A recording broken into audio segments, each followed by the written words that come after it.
last time. There were a couple of things that happened last time. Just a few things. Not so many crazy things. One of that damn mall. Yep. What? Yep. The mall? Mall? Yeah, the Darth Like Mall. the mall, the hammer. It's a mall. Oh, Yeah. you wanted it. The All I heard was the. MAUL mall. Yeah. Okay. Yes. So Azalea went and ordered a cold iron rapier, and had an interesting conversation with Master Ice Shaper there. Danny went and bought a bag of holding. That's the thing that happened.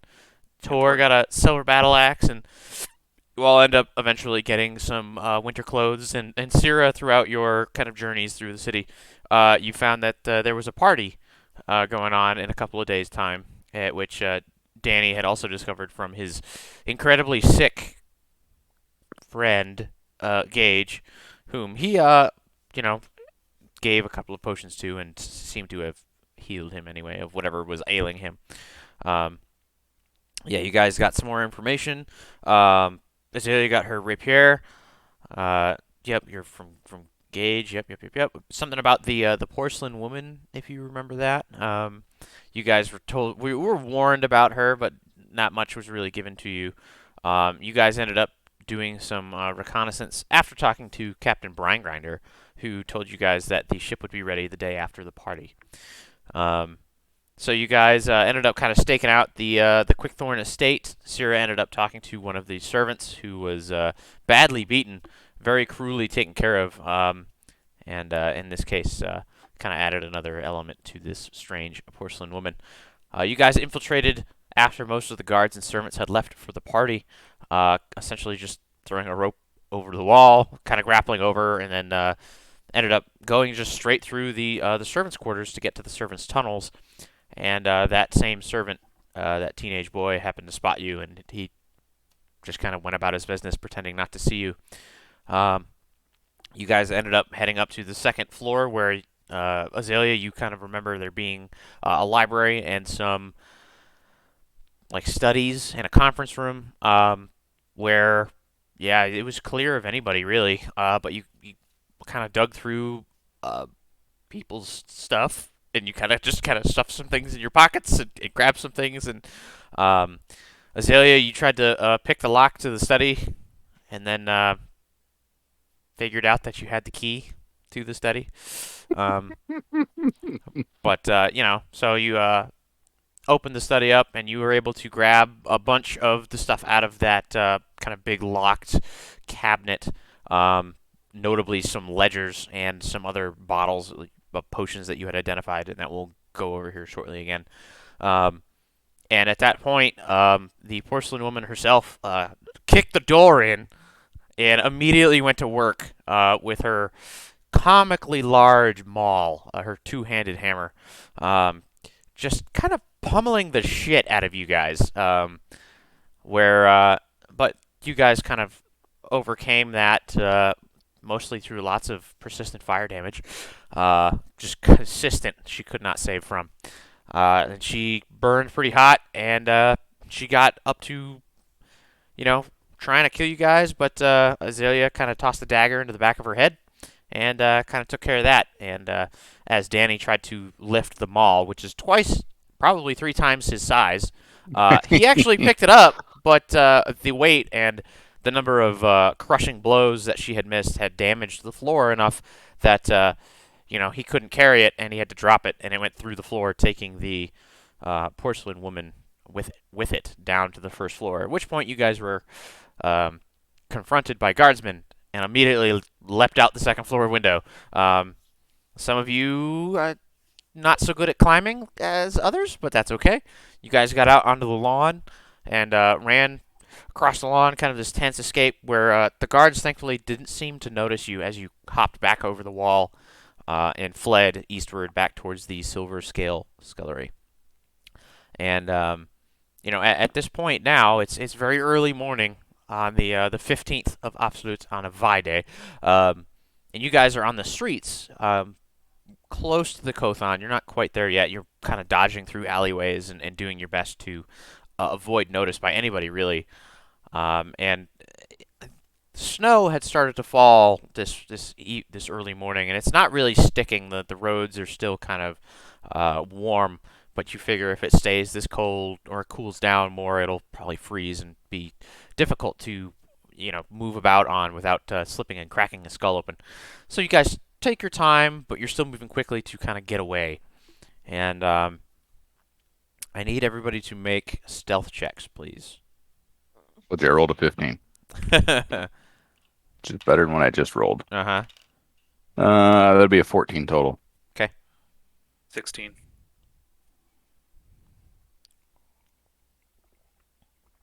22. Okay. I rolled in that one, and I'm going to use my hero point. Oof. This Okay. is not the time. Okay. You I having a don't feel fucking like day. this is. Wow. Yeah, I don't feel like this is the time Yeah, to no, it's fail fair. a check. Yeah. So please don't be another one. Okay, cool. 25. Okay. Wait, pause. Sorry. 23. Okay. Sorry, I was looking So at the wrong one. Azalea, even though you're all trying to be fairly quiet here, you are the fastest one of this group, even while being slow and stealthy, and also you are certainly kind of keeping your eyes a little bit more vigilant than the rest of the group. The rest of the group is still kind of hurt and maybe even giddy, a little bit of adrenaline rush from the fight and the escape that they just had, and they're kind of singularly focused on getting away, where you're kind of keeping an eye out. And Azalea, with your help at leading this group, you're able to kind of like stop them anytime you see any guards, and you're able to like make sure that you guys don't get at least accosted by anybody and blend in with what minimal crowd there is this early in the morning. And you seem to successfully get back to the Silver Scale Scullery without being intercepted, without being stopped. None of you see anybody following you. And by the time you actually enter the Silver Scale Scullery, you actually do see some guards kind of coming up the Kothon, the main road there, but nobody. They're not rushing. They're just kind of going about a patrol, and they kind of nod to you guys as you enter. Nobody really seems to bother you. So you guys kind of had collected a large bundle of items shoved into various pockets and backpacks and whatnot. And now you kind of enter this warm confines of the Silver Scale Scullery, and it's quiet in here. There's actually, it doesn't seem like anybody's awake. It's probably like 2 or 3 in the morning at this point. You're not really sure what time it is. The sun is not up, and the clouds are really heavy. So sometime in the morning. But yeah, there's not anybody downstairs here either. There's sometimes you'll see drunks down here. You've been here for a couple of weeks. Sometimes you'll see drunks down here, but today it seems that most of the drunks have moved on or gone into their own rooms. So you have the downstairs to yourselves if you want to use it or go to your rooms. I vote we go to our rooms. Yeah, I'm just gonna go continue slinking up there quietly. Inconspicuously. Yeah, you guys are the only ones here, but it doesn't seem like anybody comes out of the room. You don't hear anybody moving about. You hear the typical noises of an inn this early in the morning, mostly just people snoring. And you guys, whose room are you going in? I guess it doesn't really matter, but We're just going to our own rooms, I think. oh, okay, you're gonna go separate rooms then. Yeah, and sleep and then act like nothing ever happened. Yeah. We'll review our haul on the boat. So Tor, you disappear into your room, and Siri, you go to yours, and Azalea and Danny, you guys doing the same thing, or?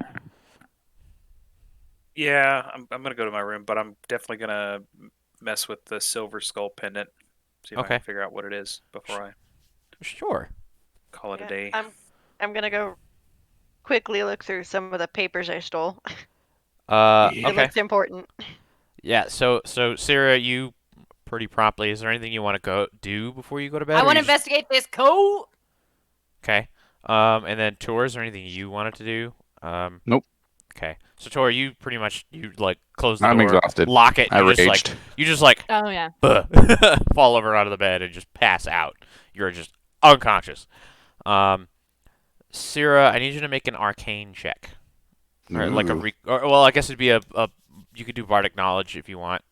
They happen to all be the same right now. Yeah. 15. Love that. Yeah, that's decent. This cloak is I clearly rolled a 7. of some magic, but you honestly have no idea what it does. Okay, that's fine. So Azalea, I need you to make a society check. Hmm. That's probably not going to be great. Give me 1 second. Society, a 9. Make an intelligence check for me. That's a fail. Oh, that's even worse. Probably. Straight intelligence. I don't think I put anything into it. I didn't. 5.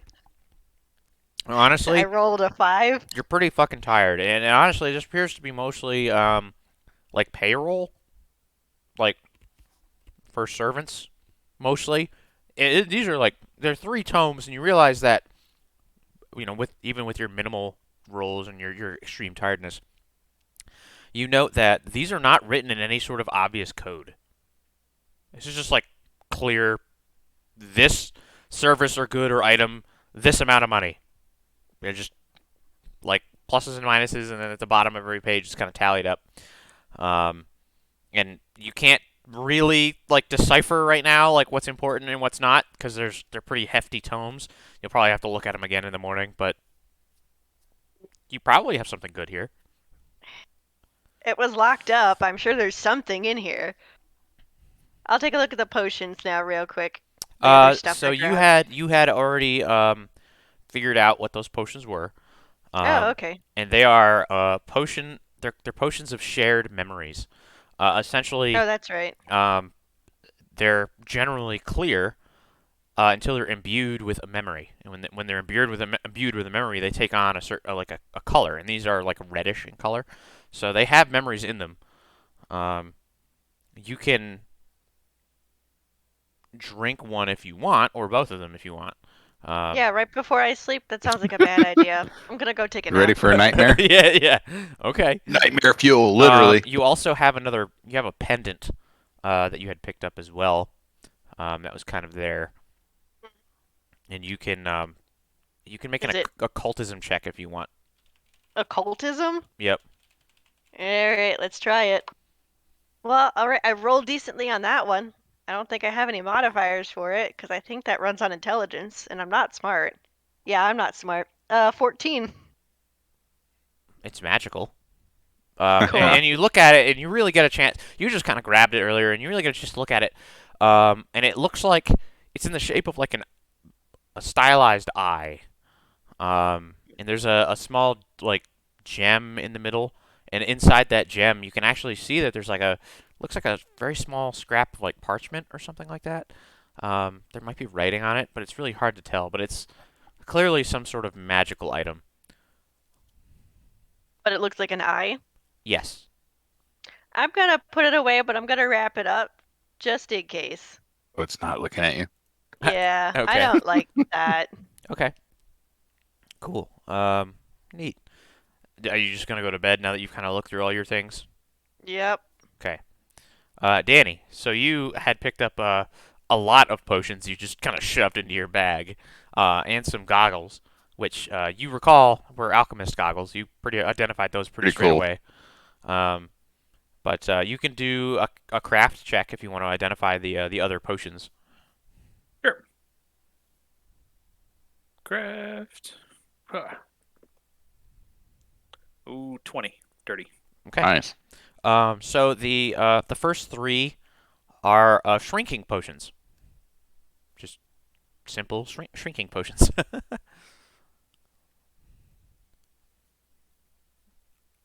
And then the other 3 are potions of retaliation. Lesser potions of retaliation. And either you can look them up or I can read them off to you what they do. I'll look them up. Okay. Cool. You have a repair kit, is what you'd also picked up. And then that's the little skull pendant. You can make an occultism check if you want to do that. dirty. Hang on. Occultism 4. Yep, dirty 20. Okay. Cool. Yeah. So give me just a second. Just want to make sure that you can actually identify this. Okay. So this is an interesting item. Like I said, it's kind of a silver. It's kind of dense, a little silver skull. And you kind of take some time to look at it, and just you're not entirely sure where this kind of knowledge of this item kind of creeps up into your mind, but you feel like this item would essentially make you undetectable to undead creatures for a certain amount of time. You might have to like activate it through some sort of spell or something like that, but you're honestly not sure how it works. But you're fairly certain that undead won't be able to see you for some time while you're wearing this thing. It's like warding off the undead sort of thing. I'm gonna just put it on. It Okay. may not function, but I'm gonna put it on anyway, just because it looks cool. Okay.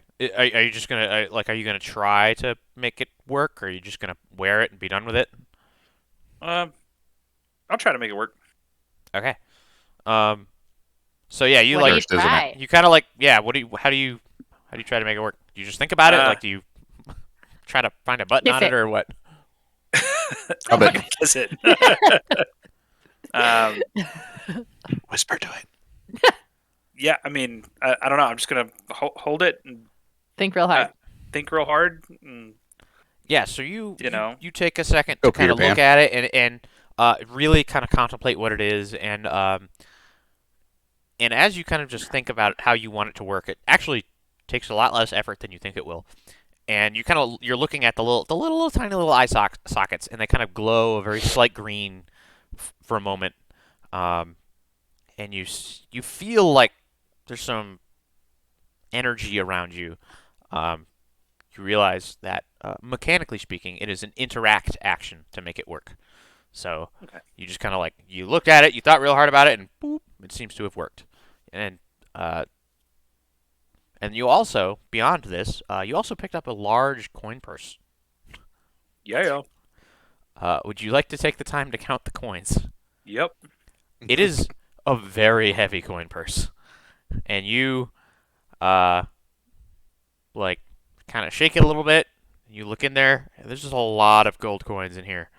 600 gold. And like you take it over to your bed 700 because gold. you realize that there's not enough $1, room. Bob. There's not enough room anywhere else to really like pour these out and count them. It's 800 gold. Would you stop? It takes like and as you go through this, it takes like 15 minutes or so to count all of this because there's just so much of it. At about 10 minutes in, the little green, you notice little green on the skull pendant like dissipates. Seems that the effect lasts for about 10 minutes. But you end up mostly what kind of draws your attention initially is a lot of silver coins. There's tons of gold in here. And as you kind of count it out, you see you have 850 gold pieces. Nice, dude. I was right. And then you see 138 silver pieces. Until you realize that one of those silver pieces is not silver. And it's actually a platinum coin. So it's Jesus. 137 silvers and one platinum. Money. Lots of money. Literally. Literally Yeah, lots of money. But that was kind of your haul for the night anyway. And you kind of take your time to put all that back in the coin purse and put it away. It's a lot of money. Yes, all about it. Awesome. Yep. Okay. Are you gonna head to bed, or is there anything else you wanted to do? Bedtime. Okay. So all of you sleep fairly peacefully. Nobody's kind of disturbed by any sort of dreams or any noises or anything like that. And the night passes, really the early morning passes fairly swiftly. And you all kind of awake, kind of groggy, and it's been a long night. How does healing work again? It's your level times 2. Times your con modifier. Yep. Uh,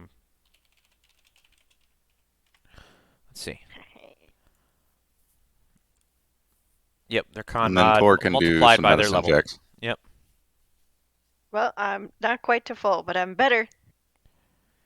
And if people wanted to, take potions or whatever before they slept, like we can do that too. But Tor can heal people in the morning yes, too, that is also true. if you ask nicely.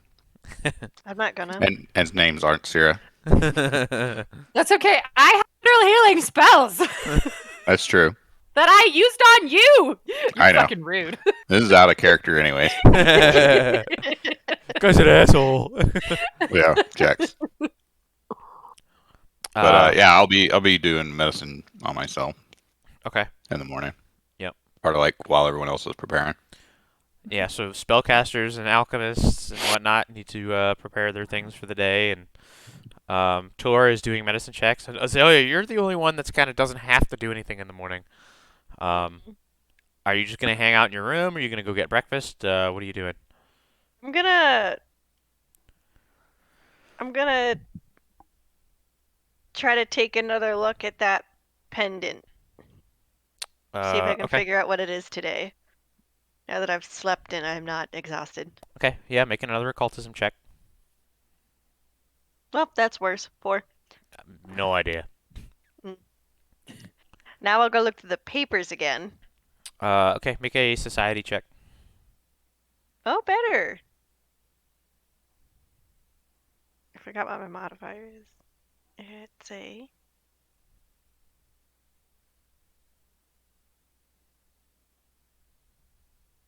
23. Okay.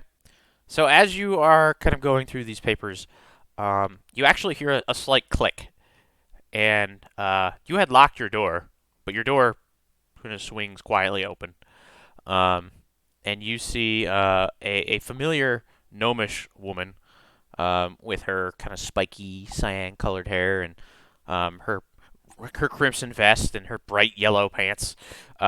And Nixus just kind of let herself into the room and just kind of like closes the door behind her. She kind of just sees you looking at these papers and just kind of like looks you up and down for a second. Just kind of standing there. Fair enough. I have another job for you. This time. An Undine woman by the name of Anita Cosmati.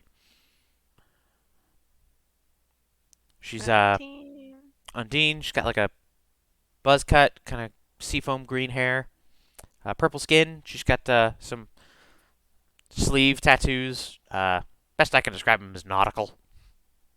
Anchors and whales and dolphins and whatnot. Yeah, she got a Sailor's Guild uniform. But yeah, she needs to go. Your usual fee will be paid, yeah? Keep an eye. And Is she here? Do we know? and she just kind of looks and she kind of points toward your window because you kind of have a front-facing room. She says, "She's on the docks." She turns and walks out the door.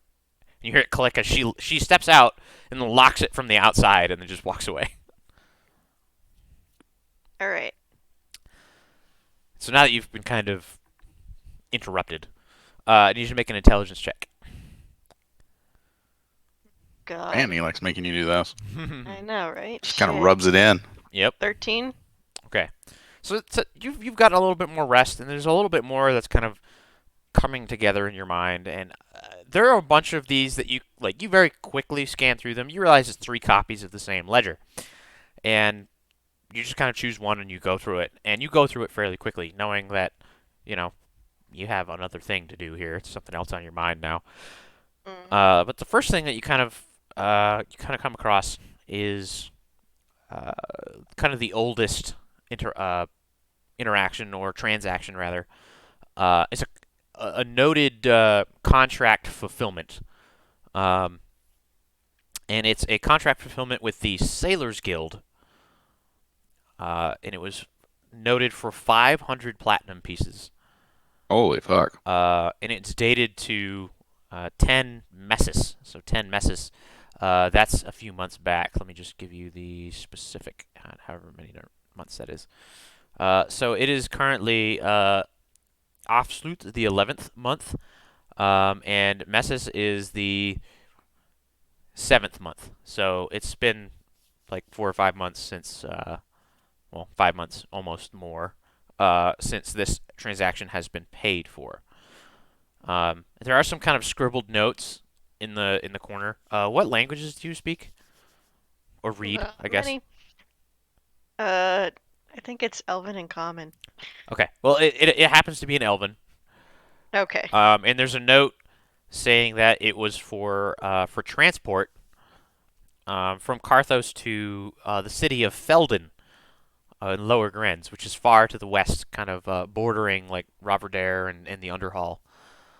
From So where to where? from Sorry. Karthos, from here to Felden. So Felden is a city, the capital city of the Lower Grens, and back. So there seems to be a note here that it was for transport of. It says people. It doesn't say how many people. Okay.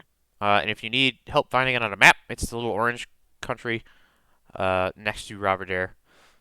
So they went all the way down, or up the Fluma rather, and then by Acatheon and up that river there. Thank you. Sorry. Yeah, I yeah. was desperately seeking it. So that's the kind of the oldest one. And then the next oldest one is a large payment of received payment of 5,000 platinum pieces. And it notes that it also is there's a denotion that says it's a yearly like recurring payment to Damn. the Quickthorn family. So it's a ridiculous amount of money. And it also notes that there are that 5,000 platinum pieces is not in coin; it's actually in materials. It does not specify what kind of materials or what specific material, but it says 5,000 platinum received in materials and yearly. And then there's another entry on the same day that says access. It's an access for, like, being granted. I don't. You're not entirely sure why they're including this on a ledger, but it seems to be part of a larger transaction. And it just says it's something called it's nothing you've ever heard of before, but it's called access to the Fey Rot. The Fey Rot. So Fey like Fey and then Rot like Rot, like two separate words. The Fey Rot. And this seems to be the payment for that from the Quickthorn family seems to be the contract for the forest sprites. So the forest sprites are being either loaned or given to another party for this access and for these materials. And that is on the 17th of Lillier. And Lillier is 2 months ago. Actually, pretty much 2 months, almost to the day from today. And then there's the final contract that really catches your eye is from the 18th of Lillier. It's literally the next entry. And it is a note of payment to the Merchants Guild for 100 platinum pieces for transport of 1 ton of materials. And there's another note scribbled here that the payment was delivered to the city, really a village, the village of Delphinus, which is in the Ashlands. Now that you won't find that on the big map, but it's on that little Ashlands map. Yeah. But Delphinus is a port town, and it is 100 platinum for movement of 1 ton of cargo.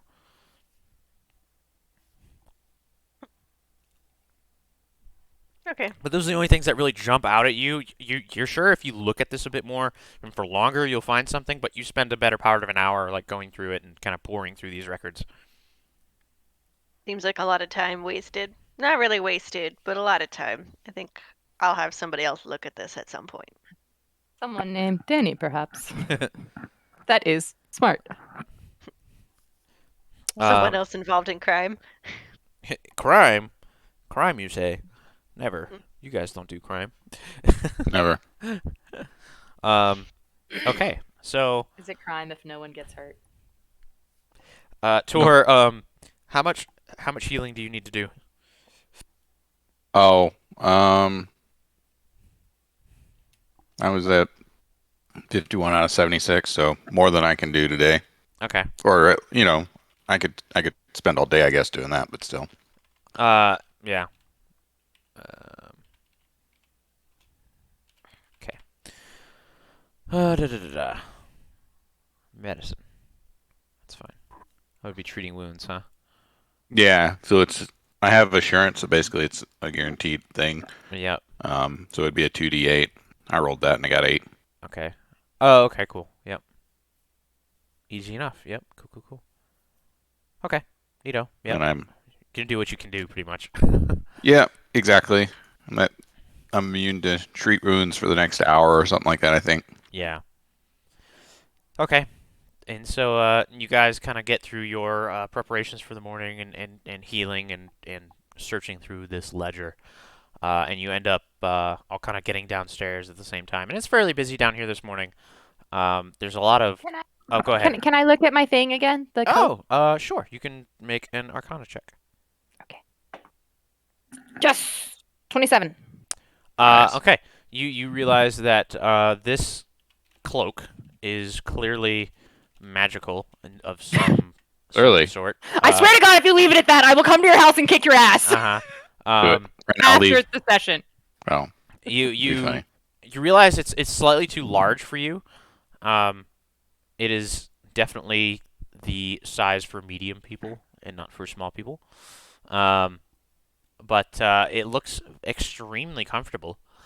Is my cloak of feline rest? It would perhaps be called the Cloak of Feline Rest, yes. You can cuddle up in it. Snuggle in it for a while, just Yeah. on principle. Yep. But yeah, you won't be able to wear it. It's too big for you. Yeah, Unless you take it to the tailor, I guess. that would be several dollars, which It I don't would be have. several dollars to maintain the magical integrity of the item to cut it down. So yeah. Okay. Cool. So you're able to identify that fairly quickly with some sleep. Okay. Yeah, so you guys head downstairs, and like I said, it's fairly busy in here. There's a lot of talk going on. But really, what catches all of your eyes, as kind of you meet on the stairwell and head downstairs, is that there is a very large, heavily armored man with a large sword and a tower shield in the colors of the city guard. Notably, Danny and Azalea both recognize Captain Borger. And he's got a Well, I couple of would his too, guards then. with him. And yes, Tor, you also do recognize him. That's right. Yep. So really, Sarah is Am I like, like- "Huh." Am I like downstairs, or like do we just like come across the corner and like kind of see these people? real Not like quick? once you only can really see him once you get off the stairwell.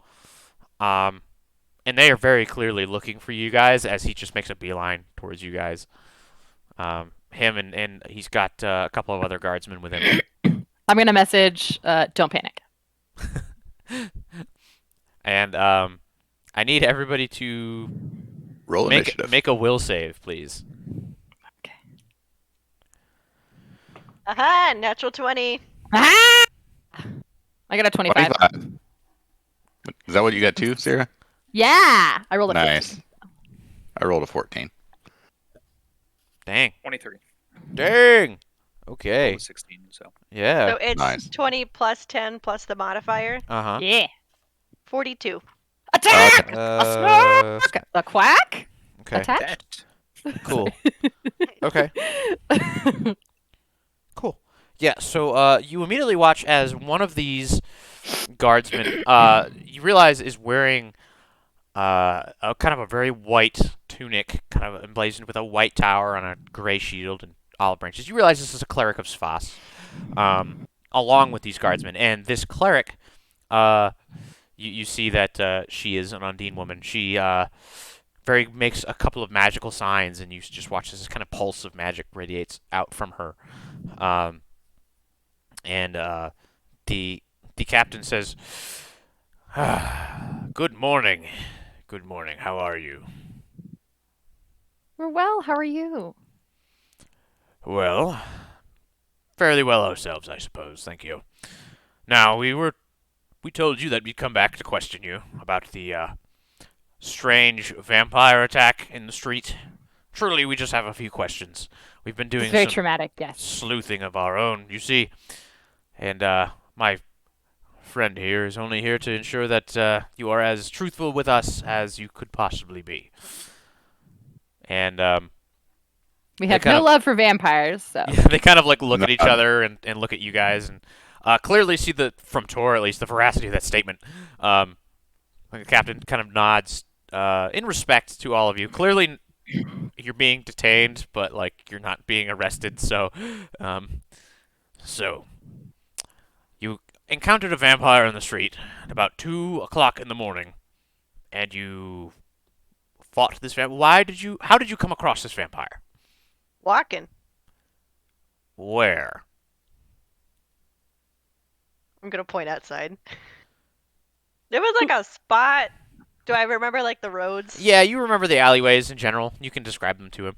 Yeah, it was kind of around there. You know, that little some You barrels. see one of the other guards has like a slate and a piece of chalk, and he's like writing it down.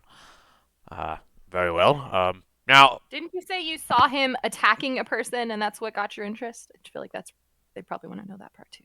Oh yeah, no, this guy was like fully dead. Yeah, did you By the find a time dead I body walked up to recently? Yeah. well, that lines up with what we've found, especially your description of the area and saying that you found somebody getting attacked there. Then yes, of course, we have confirmed that we have found a halfling man there. Yeah. I suppose he wasn't dead when I walked up on it, but like by the time I left, he was definitely dead. It is the intelligent thing to do to flee, at least until you have some friends around. And he kind of eyes all of you. So, you were attacked by this creature, right? Did you know it was a Yeah. vampire, or did you just assume? How did you know to kill this thing in the manner that you were attempting to kill it when we came across you? Well, after it tried to bite me, it was fairly obvious what it was. Fair enough. We have some specialized this training guy- in dealing with Yeah, vampires. it's like this guy's whole life. So like we just We hear defer about to them like a lot. constantly. Yeah. So it was like, hey, It's your mortal enemy. Come to kill me. Let's yeah, let's do this. dispatch him. So that's kind of just what happened. So Defer to the Borger expert. looks at Tor with a little bit of renewed interest. Kind of his gaze kind of sweeps over the rest of you for a moment. Do you know who this person was? I understand, of course, that they were a vampire, and that their body and whatnot kind of turned to ash once I anointed the head with holy water. But did you know who this person was? Oh no, no idea. Make a deception check. He was. Wait, why do- he was talking to Tor. Why did you speak at all? Oh, I thought he was talking to me. He was that's my asking in bad. general. He was asking in general. Oh no, Okay. I was He was like, looking at Tor with some respect and curiosity, but for the most part, he's asking all of you this. I've never met okay. him before in my life. My bad. Yeah. Yeah, that you don't have. You're not lying about that. But yeah, no, Azalea, you still need to make a deception check, please. Well, I wasn't. I thought he was addressing me. If he Ja- was Ja, addressing you still everyone, said I it. would have been You quiet. blurted Nope, it out. It's too If late. he was addressing everyone, I It's would have too been late. quiet. Nope, it's too late now. Deception. Yep. You got this. You got this. Yeah, I rolled a 17, so Oh. plus 8, 25. Noise. Yeah, he doesn't seem to note the maybe omission. Very well. And so I believe it was fighting you in the first place because it followed you, pointing to Azalea, out of the alleyways because you saw it eating somebody. Is that kind of tracking the events properly? Yeah. So you don't know who this person was, but you were out at very early in the morning on your own business. You found somebody getting eaten in an alleyway. Again, on your own business in an alleyway, in the dark, in the morning. And then you fled here, where your accomplices were able to knock down the vampire and sever its head, stake it, and then allow us to anoint the head with holy water. Is that correct? Am I tracking all of these things properly? 100%. That sounded condescending, but I meant that. Like, yeah, it's good. It makes No, I love the poor social skill portrayal. I And love it he so just- much. Portrayal. um, so he just kind of looks at all of you, kind of runs things over in his mind. Well, if you're staying in the city any longer, if you find anything else out, please come find us, and we'll take this, of course, into our own hands, and hopefully we won't have to worry about the citizenry having to defend everybody else. So I thank you for the services you've provided to the city, but that is all we had to ask you. I'm just gonna pat my stomach as like making fun of him that he's getting fat. And he is getting a little bit chunky, even under the armor. You can tell, and he just kind of like there's kind of a little bit of a We're looking recognition. forward to a good breakfast. Thank you. Glad we got this taken care of quickly. There's a flash of recognition as he kind of like the words that Syrah says kind of bounces out off of him, and he just kind of like looks at Tyr. He just a nod, and you see him go a little bit red, and he just kind of turns on his heel, and he walks out with the other guards and the cleric, and everybody else in the room is just kind of like looking at you guys, and then as soon as you guys start looking around, they're like, get back to their business. Like, no, we weren't looking at you clearly. So they kind of walk out, and the noise kind of comes back up as the guards are gone. Sweet. That was way less traumatic than I thought it was going to be. Definitely like dodged a bullet. I think that How took quick? 20 years off my life. That was I honestly thought it'd be much longer conversation. Good. Breakfast time. Breakfast. And Scully is happy to bring you guys some food to your normal table at this point. Considering the deeds that you've done, notably saving her from a vampire, she's not really charging you for any of this. She hasn't been for a while. And she quickly kind of stacks the table high with eggs and sausage, and there's some fluffy pancakes and some other things that she kind of lines the whole table with, and you guys kind of dig in for the meal.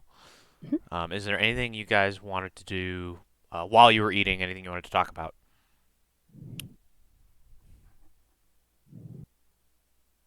I'm gonna toss Danny the ledger. Like, here, find important stuff in this.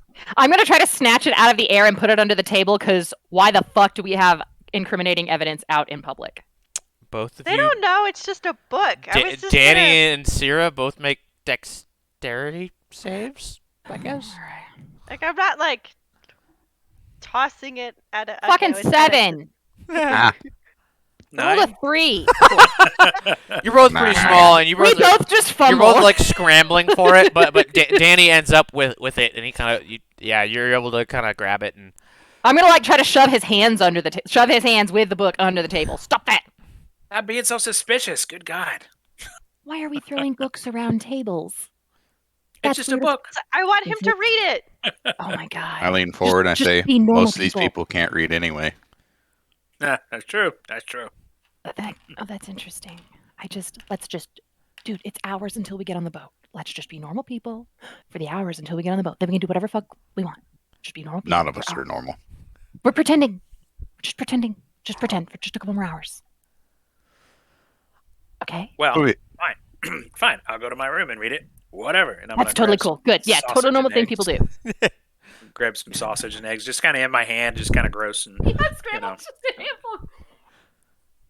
you just kind of pick it up, and you The just idea of like, just be normal people. Fine. Grabs the food and walks away. I'll be back. Danny, you just kind of shove all this food in your face, and you kind of have this thing under your cloak a little it's a bit. normal goblin thing. It's true. Yeah. It's true. You know what? You know what?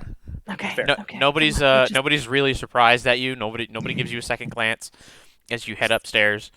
So Danny, you go up into your room. I presume you're going to actually look at this and not just sit here like twiddling your thumbs. Yeah, I'll actually look at it. Make a society check for me. Ooh, I'm good at those. Nat 20. Yes. Ooh, fuck yeah. Okay. So that's nat 20 plus the 13 modifier, so 33 plus 10. Okay. Yeah. So you've got a lot there. 43. Yep. Yeah. So Almost a snack. um, Almost. With how you're doing this, and you're a lot more kind of thorough in your readings. And there's a couple of other things that kind of pop out at you, but I need you to make an intelligence check just to kind of see what you can kind of put together. Oh yeah. 18, 21. Okay. So Nice. you find the entries that that Azalea had also found. Those seem to be the most important couple of entries. But as you kind of get closer to today's date, on the 1st of Often Road, so last month, there are two big exchanges of money that seem to be they're noted as donations actually. And the first one is a donation to a small place called Raz's Center of Magical Arts for 1,000 platinum pieces. That's many platinum pieces. That is a ton of money. Raz is worth it. Donations. And also, Yeah. there's another donation to the Lawgivers for 2,000 platinum. So the Lawgivers are the kind of the religious organization that worships Forsyth, the god of law, weirdly enough. And Danny, you're aware of this kind of peripherally, but combined with like the payments coming into Karthos and out of Karthos and like from the Ashlands and these 1 ton worth of materials and there's a lot going on in here that is connected, but you're not quite sure how yet. And you start kind of flipping backwards, kind of go a little bit further back towards older entries, and then another something catches your eye, and it's kind of a holdover from maybe earlier, maybe a month ago or so, when you were in the Ashlands. There was something that somebody had warned you about, a name, like kind of a last name, a noble family name, the name Cantemir. And there's a large receipt of payment for 450 platinum from one Victor Cantemir, Lord Victor Cantemir. And that's on the 12th of Kalor, and Kalor is pretty a little bit earlier in the year. It is the 6th month of the year, so in the summer, and you're kind of now in toward the end of fall here, or more like the middle, I suppose. But those are kind of the things that you really pick out as kind of important. So there's plenty of interactions with the Ashlands here, including the forest sprites kind of access. And I mean, you kind of had seen the cavalry when you were on the cart, but you were a little busy. This whole talk of unicorns and whatnot is a little bit ridiculous. But you at least recall that the forest sprites are a real mercenary group, and you had seen them, and this kind of it confirms that that's who they were, and maybe not why they were there, but at least the fact that the contract was either moved or is being paid for. Okay. Cool. Well, go ahead. Once I figure that out, I guess I'll return to downstairs. I'll keep the book with me. I actually put it in my bag of holding. I can fit it. Thank you. Yeah, that's really easy to do. It doesn't take you more than like 10-15 minutes to really go through these things. You are a speed reader, and you're just kind of flip, and you're just a lot of it's just bankroll and payroll and whatnot. And that's easy, but you found those things kind of standing out to you, and you return to the table. And in those intervening 10 or 15 minutes, the rest of you are kind of eating your breakfast. Is there anything you guys want to do until Danny gets back? If not, we could just fast forward to Danny getting back. Try to fast forward. Brad, fast forward. Okay. Yes. So Danny, you return to the table, and they're pretty much finished with their breakfasts. Well, that's how I read the book. A good book. Anything good? Awful, just boring. It's just Yeah. numbers, money, whatever. Yeah. I'll try to kind of speak under my breath at this point. Yep. But well, really, I mean, I guess all it tells us is things we kind of already suspected, right? I mean, there's a lot of embroilment with the Ashlands there, the forest sprites. A couple of massive donations to 2 other organizations, which makes me wonder if they're laundering money or trying to like use them as an intermediary for something else. But It looks like probably the lawgivers and Raz's Center of Raz's Magical Center. Arts. Both of these places are probably involved in some way, or at least their accounts are. Yeah. So that's all I see. I mean, huge transactions, to lawgivers and Raz's. Huge transaction. Tracts of land. Can I recall knowledge to see if I know of any connection between Raz's Center for Magical Arts and the Lawgivers? Sure. You may do that. Yeah, just do your bardic lore. Yeah. 11, 19? Not really. As best as you can recall from the stories that you've heard, because you've never been there, Raz's Center of Magical Arts is. They're not necessarily the most law-abiding of magical societies in the sense that they value the pursuit of knowledge as long as it doesn't necessarily permanently hurt people. They're kind of We have willing. magic to fix them back. Yeah, like as long as they can fix the things or expect to fix the things, then they'll do it. Honestly, those sound like my kind of people. It's fine. Maybe not the most ethical, but like they're certainly not like law-abiding. But I mean, the lawgivers themselves generally interact more with governments than like organizations like that. Yeah, I mean, maybe if somebody had a thesis about law magic or something, maybe they work together. But like, there's no obvious connections, nothing you recall. You can speculate all you want, but there's nothing you can think of anyway. So, beyond what information the book gives us, I'd say that this ledger is probably valuable in and of itself. Somebody would pay for this information. I mean, these houses in the city tend to compete with each other, quite frequently. So, I don't know exactly who we would. We can't just walk up to another house in town and be like, "Hey, look at this book I got." But there's possibilities of selling it or doing some sort of transaction with the underground. You would know all about that. Do we know anybody we could pawn it to? I don't. I've never been here before, but y'all might. Sure, we won't get as much for it, but we're leaving today, and I don't know that we're coming back. I mean, it's possible. Maybe if we I could know. find Gage, I know. Okay. Gage or I know is how I'd kind of lean. Who's got a bigger reach? Well, I know's got more to lose. Gage kind of doesn't. I don't think he's got as much to worry about. So he may be the safer bet. I know may tell us to fuck off. Mm.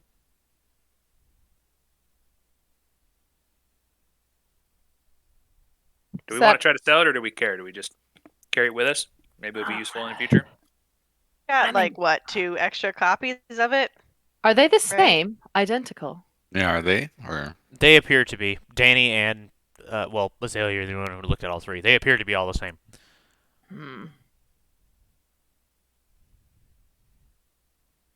Yeah. I personally would like to keep at least one, but if they're we're not gonna tell identical. anybody we have 3. Yeah. Oh, why don't we try to sell them to both Gage and I know? All right, let's do it. And we keep a copy. Fuck rich people. I mean, we're leaving, That's what right? this is really we're about. leaving. We're leaving because We they'll be leave very pissed today. off. They'll be very pissed off if they find out I sold the same book to 2 different folks that are kind of connected. And yeah, this is not be good. So Well, maybe we could just sell one and then come back and sell it again. That way it's like... It has the most power when it is still novel. It has the most value when no one has the information. But as soon as one person has the information, it's less valuable to anyone else. They no longer have a unique vantage point. although we're getting into some intrigue stuff here, I think we could take it to take one copy if we want kind of an outsider, maybe to Scroll Keeper Leos. Kind of give the Temple of Stringer just a bit of information maybe they don't have. I don't know what their relationship is with the houses, and How would they feel about that? I don't know. You never know. We can donate it to them. Say, here, this is interesting. Maybe Well, they look don't what we care. picked up on the ground. We definitely didn't steal it Having from them someone laying else. around. Yeah, Yeah. it's totally fine. We recovered this valuable. Oh, we don't have to. I don't trust us to sell that story. It's fine. Well, it was that just that we a recovered donation. it from the real thieves, and we are here to bring it back. If you're suggesting that we donate it, maybe we just leave it in their archive without saying anything. That's I would. I mean, they're seekers of knowledge. I think that this is important information. You know, I you never know. Demon, can I ask? I don't remember what is the alignment of Stringer. So He's neutral, right? yeah, he's neutral good. Oh, okay, yeah. Did you say neutral good or neutral? Neutral good. Okay, I'd be doing good by exposing the inner workings of a. but not lawful. So Yeah. more likely to support our or be grateful for our contributions. So what's the plan here? I don't Or- care. Or you want to head up the trip to the temple, and I'll go try to find. I guess Gage or Ino. Or do you want me to go along as protection so they don't try to just take that from you? Didn't even get You us are very any. loved. Didn't you even are get so us any? loved. The I am fuck? really happy for you. You got kitties who love you. You got a dog who loves you. You got family who loves you. Look at you. Now you gotta bring me a coffee though. I'm not even gonna drink One of it, these days. but you gotta bring it to me. One of these days. Yes. Yes. Yeah, maybe we just all go together. I mean, Gage is kind of hard to talk to with other people around, but you know, Would another little person be okay? yep, Yeah. Well, we'll go together. sweet. I mean, are we all going together? And Ino's We have easy to time? find. He's in the tavern. Do we have time? How much time do we think we have? You probably have enough time to. Well, you said the ship was leaving by the end of the day, Oh, okay. so yeah, you have time. Sometime Okay. during the day, by the end of the day. So he's probably, if he's ready, he's probably just waiting for you. But Okay. he made it seem like he's not going to leave without you. We love that. Well, Yeah, I can Let's go. either come along or I can go to the temple, whatever you think is best. I think we stay together just in Mhm. case. You know, we did do some crazy things last night, so The I have shit no got idea what you're wild. talking about. that's he true. time Me neither. traveled. He time traveled. It's fine. He's just I took a still nap. recovering. I slept. Okay. So let's go find Gage. Try to anyway. Sounds Azalea, good. is there anyone here you wanted to say goodbye to? Oh no. Okay. I know this city is probably, you probably look at it as just one giant shithole of trauma, but if there's something you actually value, we've got time today. Well, no. It's Okay. fine. Okay. Yes, All right. You guys Then kind off to the temple? exit the building and start kind of wandering in the temple direction. I'll have Danny roll a society check for me. Dude. Dude. 20. 28. Okay.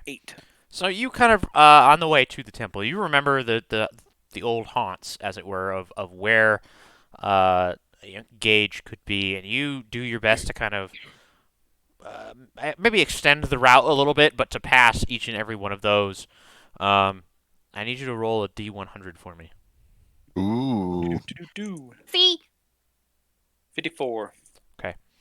So as you guys are moving through the city and heading westward towards the Temple of Strenger, you can actually, at this point, the clouds are still really, really low, and it's just a very gray, sort of dismal day outside. And the streets are wet, but at least the snow is kind of like, it's on and off, really.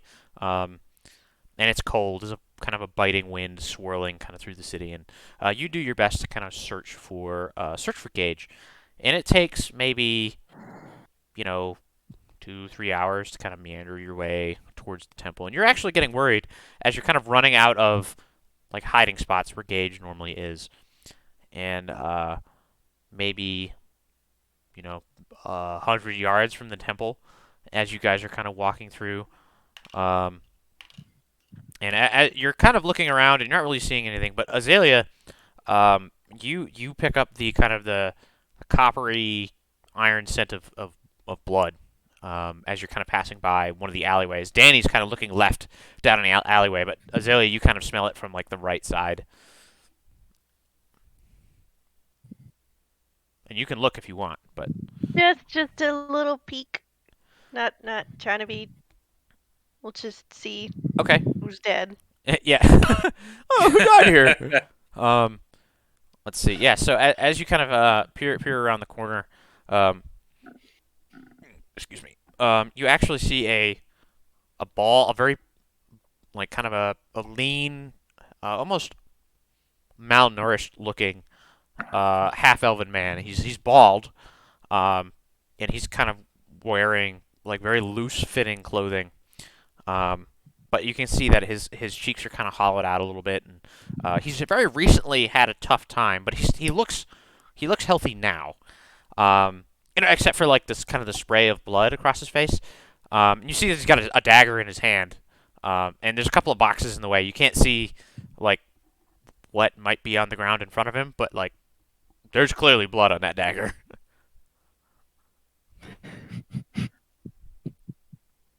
Does he notice me?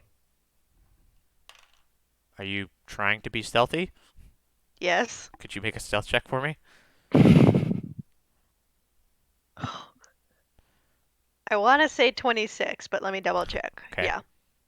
26. Hey, he doesn't notice you, but he looks over and he actually notices Danny across the street, looking down the other alleyway, and he like quickly kind of you see him wipe the blade on the inside of his cloak, and you see him kind of like try to get the blood off his face, and he kind of just fuck, and he looks around. There's like a barrel of looks like water, maybe, hopefully, and he kind of splashes it on his face, and he washes it for a second, and then he like puts it away, the dagger away, and he like hurries. He's hurrying out of the alleyway like towards you, Azalea. The rest of you do not even see or hear what's going on over here. Did I try to trip him? Make a athletics check. Okay. Oh. Maybe. If I can open my phone. Athletics? Yep. 26? Nice. Yeah. So as you stick your foot out to trip him, you realize that he doesn't see you, but he must have some like supernatural sense for these things, and he like his foot kind of like gently taps yours, and rather than going forward, he actually like he starts the trip, and he goes into like a front somersault, and he kind of like just kind of handstands and comes out in the middle of the street with his dagger drawn. And he sees you now, and the rest of you just see this dude like cartwheel out of a fucking alleyway with a dagger, like pointing it at Azalea. Danny, you recognize Gage immediately. He's a very obvious looking man.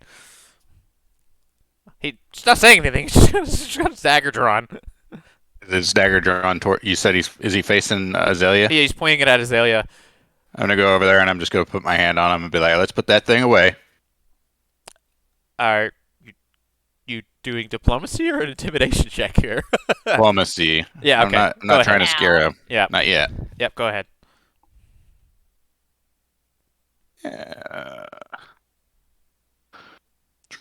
10. Yeah, and he just kind of like looks at over at you. He sizes you up really quick. Then he takes a look down at Syrah. Kind of sizes her up a little bit. He very slowly puts the dagger away. He says, "You best watch where you're walking. It's dangerous in this part of town, you know. I almost tripped on you." Talking to Azalea. He's a bit clumsy. And I'm gonna try to run over and like interject as soon as I can. You know, Gage. Oh, hey, sorry about that. These are my bodyguards. They're whatever. Hey. Oh, you're a Gage? And okay. he does the slightly offensive thing, and he like squats down to talk to you, Danny. Like in the middle of the street, he's got his cloak, and he like pushes his cloak, the tail of his cloak, kind of out so he can squat and not get it entangled. And you can, all of you can see that he's clearly got at least 6 daggers on him. Like this dude is like armed. And And he kind of like he squats down to get on your eye level, Danny, and he says, "You should probably hire better guards. This muscle's not very great." Yeah. What? Hey, Right. look, there's something I can do for you. You've helped me out. Is there anything I can do? Huh? Let me know. I haven't seen you in a couple of days, a while actually, but hey, what can I do for you? How was the party? I told you about the party, huh? How was the party? Oh, it was a blast. The party was so much fun. It was smashing. Uh huh. Um, so hey, I actually got this thing. Pretty valuable. Hey, I hold on, believe. hold on, shut the fuck up. And he wraps his arm around your shoulder, and he goes from the squat to standing, and he just kind of has a hand on your back, and he just kind of like inches you toward the alleyway that he was in. There we go. Thank Just you. trying to Let's get out get you off the street. He doesn't go very far, and he goes like 5-10 feet in, and he just stops and turns around. Like by the dead body. Nah, that's like 30 or 40 feet in. You guys, none of you have noticed this body yet, by the way. I was gonna say I was gonna go like walk towards it, just to see who was killed. Yeah, We hate them. he's not dealing with you at all anymore, Azalea. Yeah. So like you're not even in his cross check anymore. Maybe you are, but it doesn't seem like he's paying any attention to you. Bless you. Thank you. I'll stay like 10, 15 feet away from Danny Okay. as they go into the alley. Okay, Sarah, where are you gonna stand or be? Can I like actually set up with my drum a little bit away to draw attention away from them in a way that like kind of looks natural, like a street performer? Make a performance check. Yeah. Sweet. 30. Ooh. Okay. Damn. Cool. Doing it. Sarah gets arrested for panhandling. No, I enchant the guards and they love me. Yes, you enchant them so well that they want to keep you here forever and throw you behind bars. But they don't take my drum, and that's the important thing. So Danny, he says, yeah, look, we can have this conversation here. So you said that was a smashing time. I presume you may have come away with something, something, a little something. Maybe I can move something for you. Yeah. So I got this, and I'll kind of pull it out of the bag. This is it's a ledger from one of the houses, old Quickthorns over there. It's got a lot of really saucy information in it. He looks at you, and then he looks down at it. He said, "You're the assholes that broke into the Quickthorn estate." Well, not maybe. These things happen all the time. Could have been us. Could have been somebody else. You don't know. Fuck yeah, dude. All right, let's see what we can do here. Look, I got some movement, but I won't be able to get you any coin anytime soon. I mean, probably the earliest by tonight. What are you looking for? You're just looking to ship this off to whoever? I mean, yeah, unless you got another idea. And I mean, honestly, if it's going to take a long time, that's fine. We may be back in town, or we can work out a deal. We have to leave tonight. Like, we're out. Okay, you gotta leave tonight. All right, I'll get it done. Where are you leaving from? We'll be down at the Kothon, correct? Okay. Right? I'm not crazy. Yeah, the Kothon. Yeah, from the port. The Merchant Guild ship Brilliant Barrel is where you'll be. Yeah, we'll be at the Brilliant Barrel. Do Okay. we trust Yeah. him? Oh. Okay, cool. All right, easy enough. Look, I do. So Yeah, it's true. It's true. You do. Okay. Oh, look, I'll hedge your bets at all. I'll get this taken care of. And do you offer him the book? Yep. Yeah, Just hand it to him. he takes it, and you realize his cloak is like lined with pockets, and he shoves it in a pocket. And he said, "Hey, be safe out there. Well, I'll see what I can do. You've done me a great service, so hopefully I can do something good for you." So, Yeah, thanks, Gage. We'll see you around. and as he doesn't even really say goodbye. He just like kind of does this standing jump up, and he like grabs onto like a gutter, and he just kind of like pulls himself up. Like he just kind of like Assassin's Creed up the alley, like up the alley vertically and onto a roof, and he just kind of disappears. And Azalea, while this conversation is going on, you find the body of appears to be a catfolk woman. Looks like maybe just a random person. Doesn't seem like they're very rich. Not even really middle class. Probably upper lower class. Very older, worn clothes. Not like egregiously malnourished, but certainly not super healthy either. Maybe 20s or 30s. A very, very clean throat cut.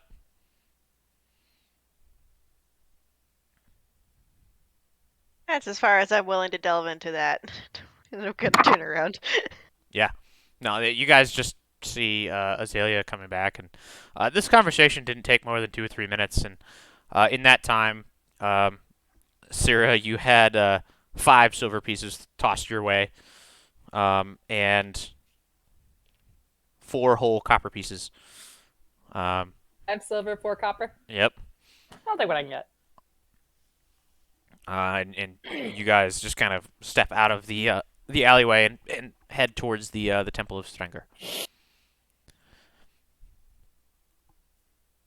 It doesn't take you more than another 5-10 minutes to get there. You were pretty damn close anyway.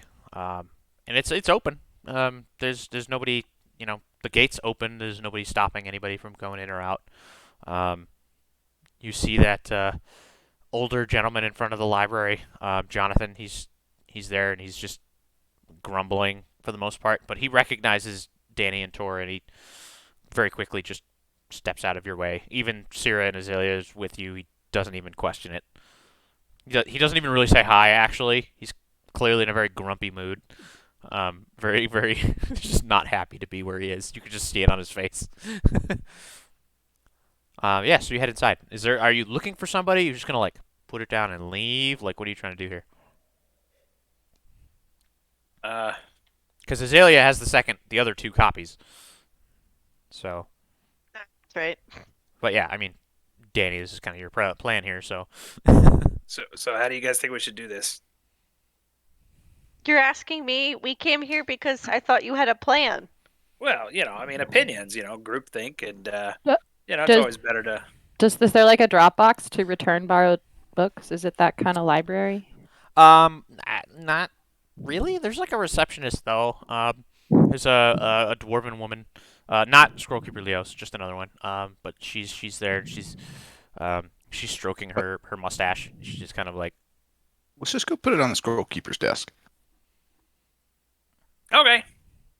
Yeah, so you guys head up the stairs to the Scrollkeeper's office, and the Scrollkeeper's office is the door is closed. Are you just gonna try to open the door? Or are you gonna knock? Like, what are you doing? We could slide it gonna- under the door. Are we gonna? It is I'm a gonna open thick it. ledger. It is not going under the door. Oh, okay. It is like this fucking thick. It is a chonky Oh. book. I grabbed Yeah, 3 we're of gonna them? knock. Damn. Yeah, I'm yeah. not. We're gonna knock like civilized people. Okay, fine. You knock, Listen, if there's and there's no answer. I'm not Good, gonna okay. wait. I was just Yeah. waiting for her to finish, and then I was gonna try to open it. I'm totally cool with that. Just like if someone is in there doing personal things, they should have some kind of notice that people are coming in. Just a courtesy. Yeah, the door It's is a courtesy knock. I'm not waiting either. the door is unlocked as you open it, and you can see that there's a lot of clutter in here. But obviously, it's the kind of the clutter of somebody who knows where everything is, and it needs to stay that way. And you kind of head over to the big That sounds desk. like a warning. There's a big desk there, and actually the only denizen in this room seems to be a large, kind of iridescent raven. Yes. Just kind Fuck of you. cocks its head, and it looks at all of you. Doesn't say anything. Just, Gonna We have a like- gift. just put the Here. book. Go. I'm showing it the book, like, Yeah. and I'm gonna put it on the desk. It hops over to it, and it kind of looks at it, and, like pecks at it once or twice, and kind of like uses its beak, and it actually opens it. And you get the weird feeling that this bird is fucking reading this. And it's Can like, I pet it? Yeah, you can try. You can try, yeah. You can certainly You try. can certainly Just a try. little bit. Try it Little once. Yeah, it like doesn't like snap at you. It doesn't do anything, but like it's very strange when you like you very gingerly pet like it's kind of near its head and down its back, and like there's a weird like almost energy to it when you pet it. It's almost like I don't know. It's not fully there. Maybe it's weird. Like it's fully solid beneath your touch, but like it's like touching something that's got like an electric current moving through it almost. It's very strange, and it kind of gives you like a look with it actually like almost like a chameleon. It rolls one of its eyes over. It's really weird. You've never seen a bird do that. And it kind of looks at you, Azalea, and it just kind of squawks. All right. All Well, right, I sorry. think it's time to go. So I'll walk back to the Kothon. Yeah. So I'm gonna go ahead. get a little snack from my bag, and I'm gonna leave it a little tiny something on the desk.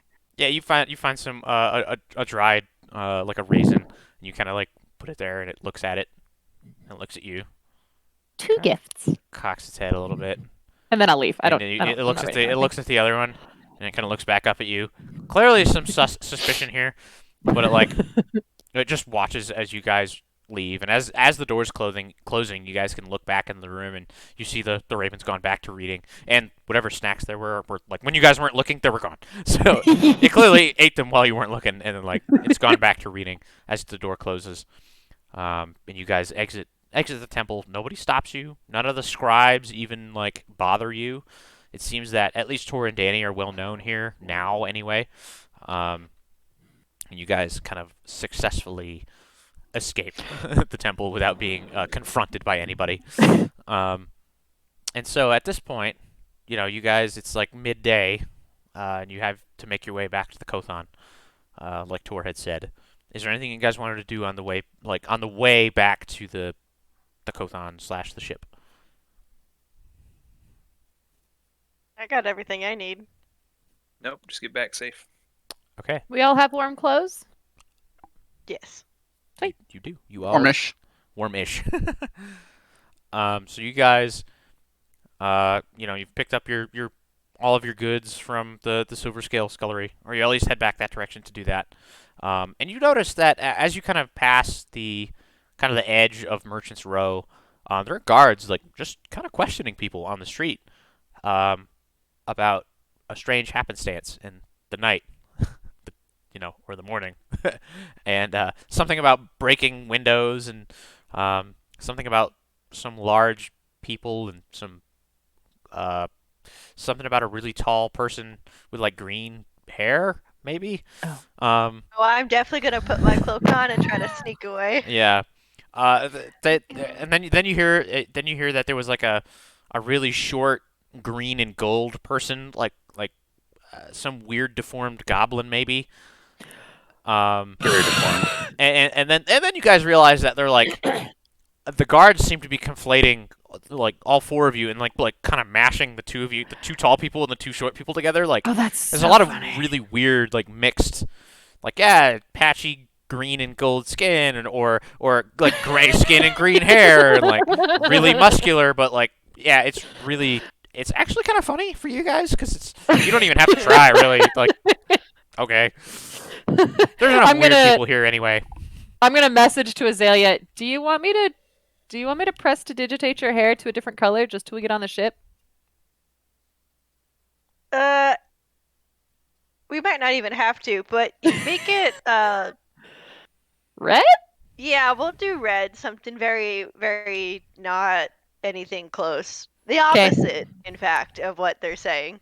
I'm gonna So- make it red, but I want it to be red that looks like a natural red. I don't want it to look like a wild dyed color. It's I just want it to look like an. it's Tor's shirt. It's the red. Yeah, I just want it to look like a. Yep. She's just a natural fiery redhead, and we're moving on with our lives. Yeah, and so like nobody really gives you a second glance. Nobody asks you guys anything. For the most part, if anything, the I guess guards we look too poor. maybe recognize you as the people who killed a fucking vampire, and why would they break into some yeah. rich people's Oh, that's estate? Like, fair. that's That's silly. fair. We should question the poor people because the poor people would want to rich. Yeah, and so maybe mean, yeah, maybe fuck that's the rich case. But at least at this point, you guys make your way back to the Kothon without issue. Nobody stops you. Nobody gets in your way. Nobody tries to pick your pockets. It's a busy day down here, and people are like they've kind of noticed you over the course of the last couple of weeks. And even though it's a large city, you spend a lot of your time down here at the Kothon. And the fact that you killed a fucking vampire down here, and like that's gotten around, people kind of ignore you. Rather, they notice you and then get out of your way. There are very few people in town that have that sort of reputation. So, at least as far as you can tell, anyway. So, at this point, you guys have all of your gear. It's like late afternoon, getting on towards the evening. What do you guys want to do? Hey, weird question. We got a bag of holding. Is there anything we want to like eat or Hold? drink that we throw in there while we're on the boat? It'll keep it fresh, right? Fresh enough, I suppose. Yeah, you could get some extra meals here if you wanted to do that. Okay. Uh, What do you guys think? Something other than fish? What's wrong Some with fresh fish? water instead of ale? We What's like wrong with fish. ale? I also like wine, and I really like water, actually. Really like fresh water. Big fan. Hard to come by on a boat. True. Like Although I the guess once we're on the river's river, fresh it'll be water. all right. Yeah. But fresh baked goods. Let's do that. I'm going to spend my silver and copper downstairs with Scully, Okay. getting some baked goods and whatnot. yeah, you get like 5 days worth of baked. You realize she's probably discounting a little bit, but 5 days worth of baked goods for like everybody, not just for yourself. But that'll at least give you some food that's not necessarily hardtack or you know the normal ship's fare. Yeah. But I mean, you'll be on a river like Tor had mentioned, so it wouldn't be probably so bad. Not like ocean travel, but doesn't hurt to be prepared. And we got the bag of holding, so that's why right. not use it?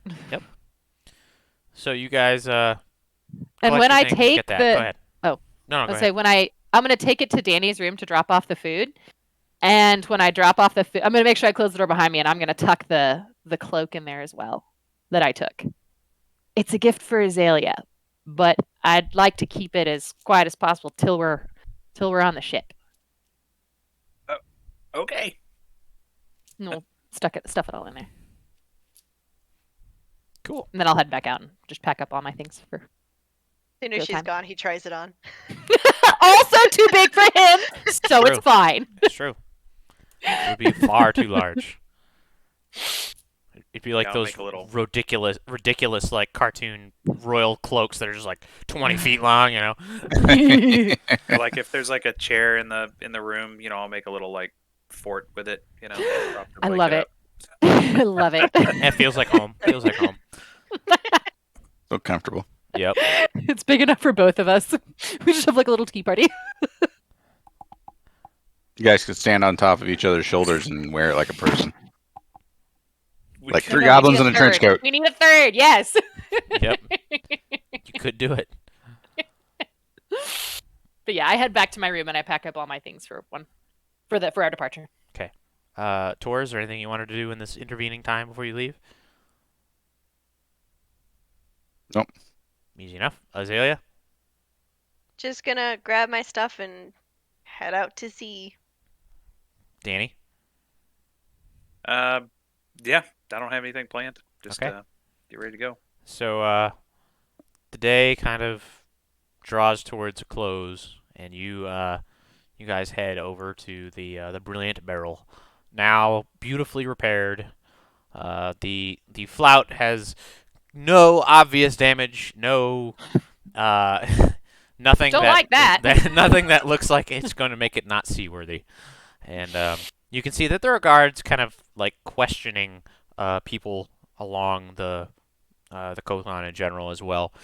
But again, they don't bother you as you spot Muri. Muri is kind of up on the ship, and she's kind of directing some sailors. And you see Brine Grinder just kind of standing near the gangway.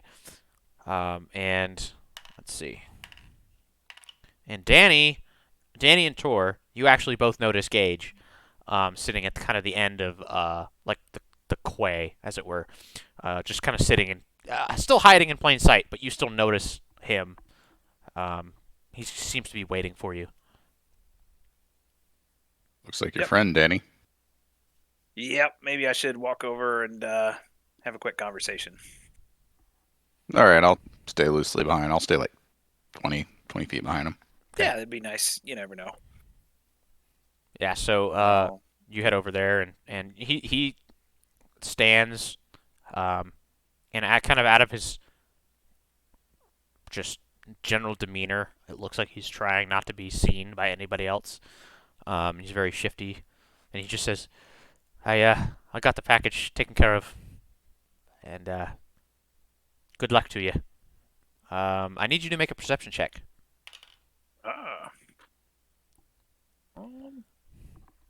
Well, not bad. Not great. 17. Yeah, you notice this. He still must be a little off from his the sickness, whatever he had a couple of days ago. But he tries to slip a coin purse like onto your belt, like from his belt onto yours, and you see him doing this. Do you want to stop him, or do you just want to let him do it? Let him do it. Okay. We're good. Cool. And he just starts walking away. Won't say a word. And just by the weight of it, it doesn't. It almost feels like the bag's empty, almost. But you hear something like coins clinking in it, but like it's not a lot. But yeah, so he kind of walks away, and you can still see just Brian Grinder and his kind of his blue and copper tunic, just kind of like his arms crossed. He's clearly muttering to himself. Like even from here, you can see his jaw moving. And his big lone canine tooth, and all the scar tissue and stuff, and he's clearly talking to maybe himself, but yeah, what do you guys want to do? I'll make my Everything way- good? Oh, yeah. you at Yep. yeah, okay. Yep. All right. Let's get back on the boat. All right. Yeah. Well, it's And- about time we go to hell, right? Do you think I can Um, reach in and grab one coin just to look at it and see what kind of coin? Are you trying to be stealthy about this, or just like you're just gonna Kinda, grab it? yeah. Okay, roll Yeah, stealth. yeah. It'd be a thievery check for sleight of hand, just to see. Yeah. This will be 19. There's a couple of coins in here. You can't quite, as you're walking, you're trying to be stealthy, and you can't quite feel how many there are there. But you look at one, it's a platinum piece, Boom! and you just kind I'll of put it back and smile as we go. yep. Can I see him do this? Um. Can I try? Oh yeah, you see him do that. Absolutely. Good.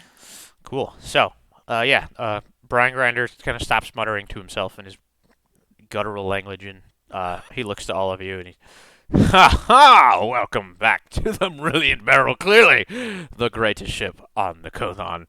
After our unfortunate incident last time, I do apologize for your stay in this city. Please, welcome aboard. Welcome aboard. Looks like a brand new ship. They've done their best for me, and I'm super thankful for it, of course. But truly, it is a new ship, is it not? At what point? At what point, after so many repairs, is it no longer the old ship? Something we'll never know. But for now, yes, we will get underway here shortly. We'll sail through the night. I feel a good wind out of the east will blow us upriver, I think. Good. Cool. And you see them kind of loading the last of the ship's cargo on board. And it doesn't take very long for the gangway to be pulled up and the ship to be untied, and the rowers start to kind of push the ship back and out of the Kothon and kind of up onto the river. And the sail kind of unfurls and snaps in the wind as you get a little bit of wind against the current of the river as you sail upriver. It doesn't take much in the way of rowing at all, at least on this first kind of end of day evening trip. And it's going to take you some time. If anybody can do a knowledge check on society, they can probably try to figure out what the distance is looking at a map. 23.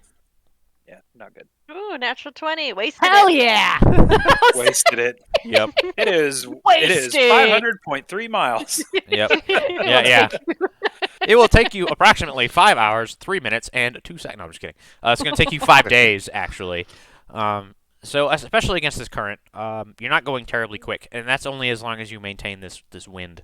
But for now, I mean, you can stop in either. You've been given the option, right, of stopping in Sereno or Persico, depending on which place you want to walk from to get up to Sharith. But for now, you kind of have that you have at least 4 days to think about it. Um, and kind of as you guys head below the first two bridges of Karthos, and as truly night begins to set in, um, you guys find yourselves confronted by you hadn't really seen it earlier, except for really Azalea is the only one that's really paying attention to it. But Orlum's Island Prison. You sail around it, and mind you, the river here is like a mile wide. It's a large river, and so this prison it's like a fortress, just carved out of this kind of almost like I don't want to say an obelisk, but a large singular rock in the middle of the Fluma River. It's just foreboding, and there's ships passing it, and you can see that there's like crenellated towers and turrets, very obviously well guarded, even in the kind of the dark of the bad weather and no moon and whatnot, or at least the moon's behind the weather anyway. And you can see this cold wind kind of blowing in from the east, and it's a big prison. And Azalea, you remember all too well. Uh-oh. Oh no! No! What do you remember? No! My Discord, why? It's fine. Hi, Felicia. I don't know what the hell You happened remember there. all too well. You remember? No, that's it. You missed it. That's it. And it's over. It's over. That's it. We're good. We're done for the It's day gone. now. I don't know. Discord just like decided to crash there for a second. It That really was weird. It was perfect. It like didn't timing, even though. fully crash. It's just like it closed and then it was weird. Anyway, Set it to update itself. yeah, I guess, yeah. But yeah, you just remember the awful meals there and the poor treatment and like how much the guards kind of enjoyed their job, and you kind of breathe a sigh of relief as you pass by the prison. It's kind of an excruciatingly long time to get through there. Probably like 5-10 minutes to just get by it, but it takes far too Do long. I notice her reaction? No, absolutely not. Did I roll it? Did you roll a nat one for me? That is absolutely that is correct. I don't notice shit. You notice nothing. I like the water. Yes. It's Uh, wet. And yeah, so I mean, it's full on evening time now. You guys are still in the city at the moment because it's a fairly large city, but you'll probably be out of it in an hour or so, maybe a little bit less. Just you're not moving very quickly, maybe 4 or 5 knots. Yeah. So, is there anything you guys wanted to do for the evening? As soon as we're downstairs, I kind of want to like try to herd everyone downstairs because I want to know what everyone got. I want to know what we got out of that like thing. Oh, I meant to go talk to the temple about that pendant. God damn it. Womp womp womp. Suck, nerd. A little late now. Yeah. Wait, go back. Up the ship. Yep. No. No. Time to go. So, you guys I'm Much gonna end pull up out downstairs. the two potions and I'm gonna be who wants the other one? I'll be right back. Okay. Actually, you know what? Let's go ahead and let's take a 10-minute break. Let's take a 10-minute break. Okay. All right. Cool. Okay. Baby. Be back at 55, All right. which is 12 minutes, but Okay. whatever. Cool. So, we're all back. We've all, we've started on our ship journey west along the river towards Sharith anyway. And the night has kind of finally settled in, and you've all kind of huddled together below decks of the MGS Brilliant Barrel. And the sailors are leaving you alone as they kind of quietly go about their work.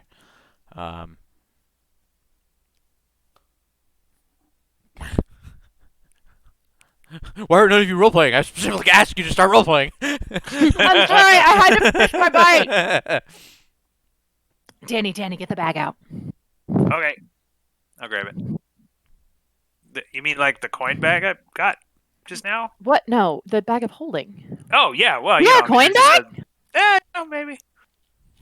So yeah, I'll pull out the bag of holding. Okay. I mean, what do you want to? The cloak.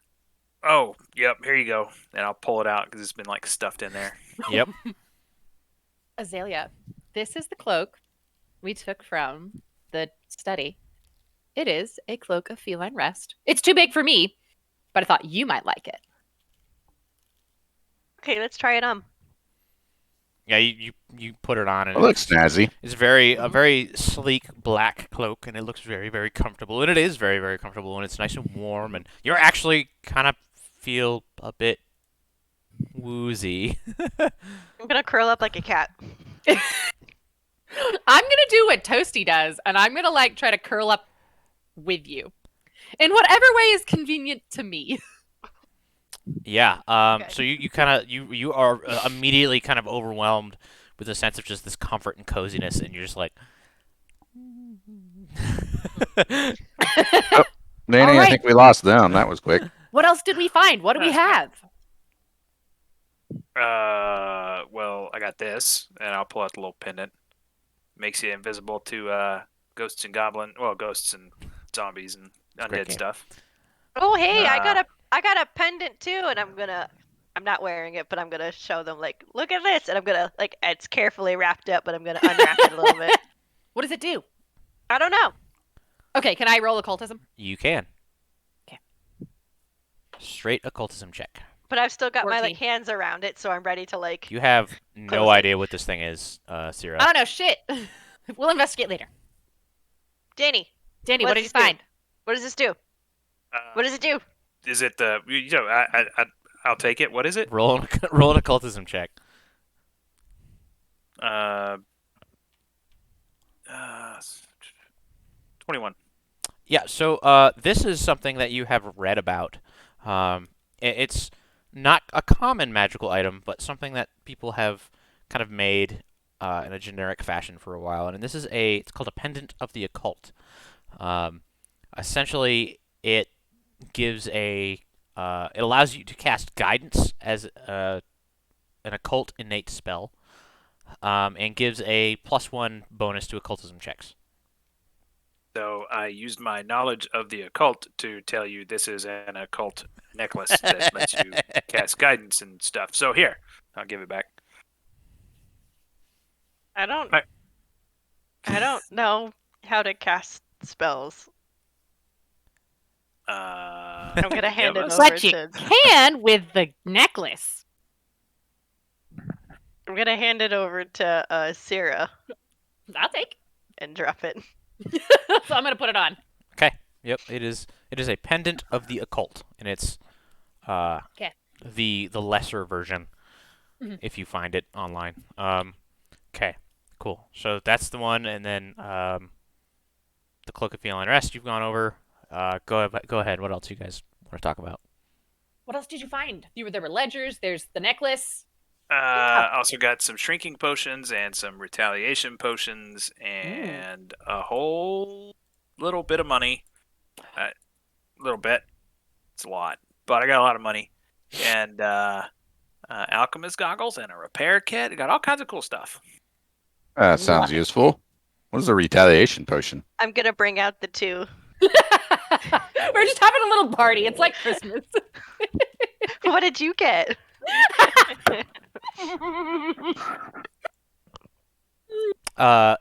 So with your alchemical knowledge there, Danny, I can tell you what it does if you want. So for a minute after drinking the potion, you kind of glow, and anything that touches you by like attacking you or whatever takes damage of that type. Oh, neat. Glow Glowing damage? seems like a fun party trick. It's a little bit those potions, Danny. All of them are kind of a little bit green, leading you to believe that they're probably acidic. Yeah, these are like acid. You drink this, I think, or maybe you rub it on your skin. I don't remember, but either way, you drink it. Somebody touches you, they take acid damage,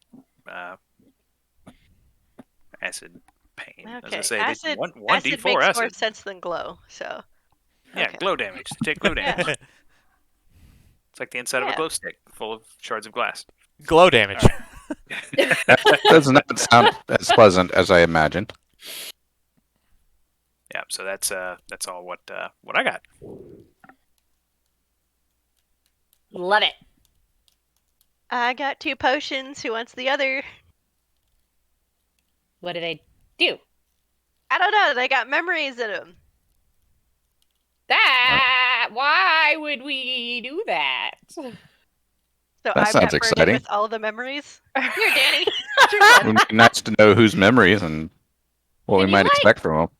Do you think you could take it apart and reproduce it so that we had it, so we could know the memories and have the memories we could have our cake and eat it too. We could have our memory potion and drink it too.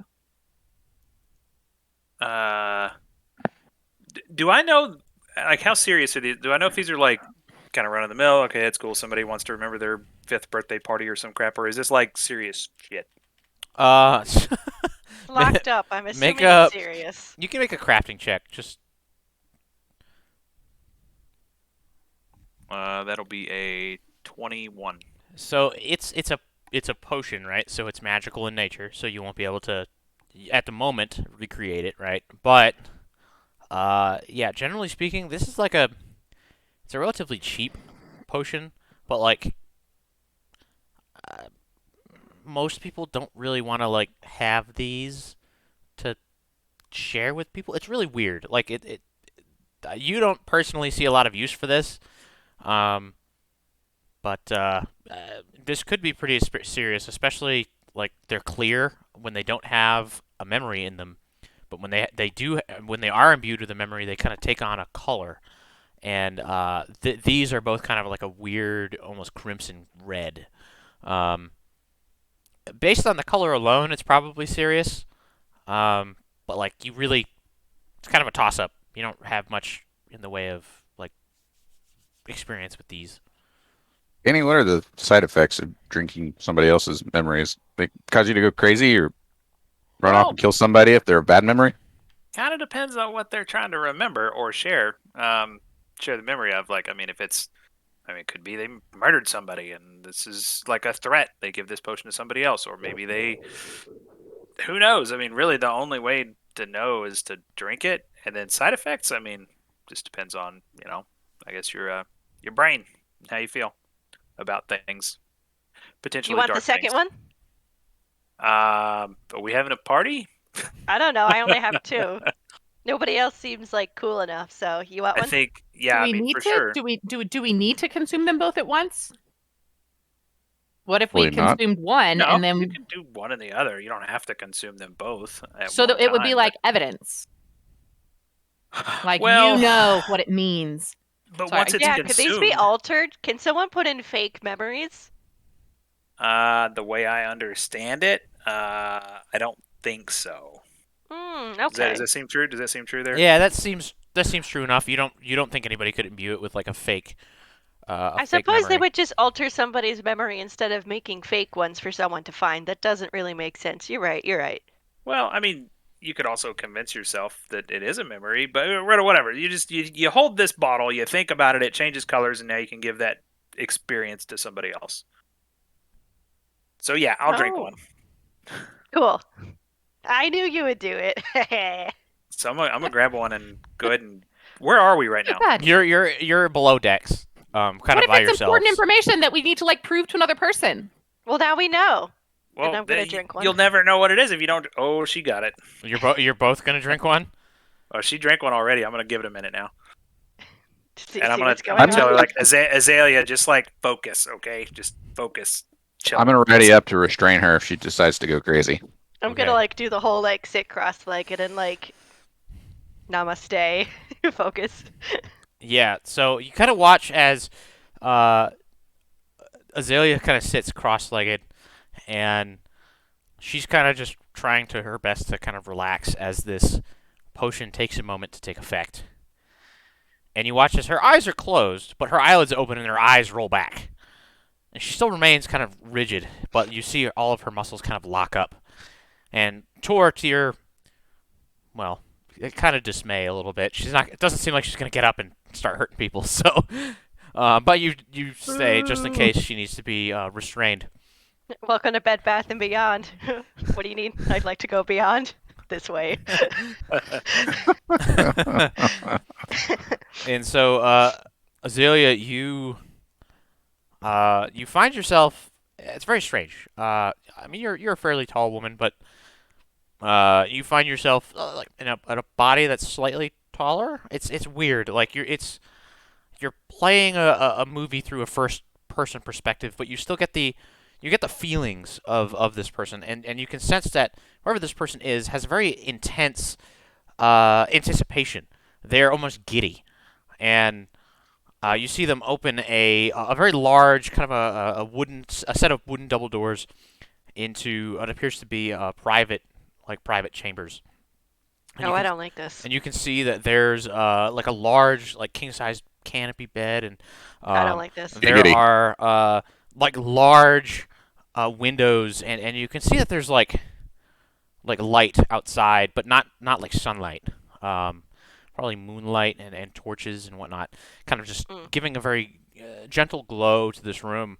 And there are other crystals in here along the walls and sconces that are like kind of a lime mintish green color.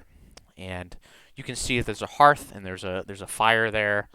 Um, and it's very comfortable in this room, but uh, for you feel very uncomfortable. Something feels wrong about this room.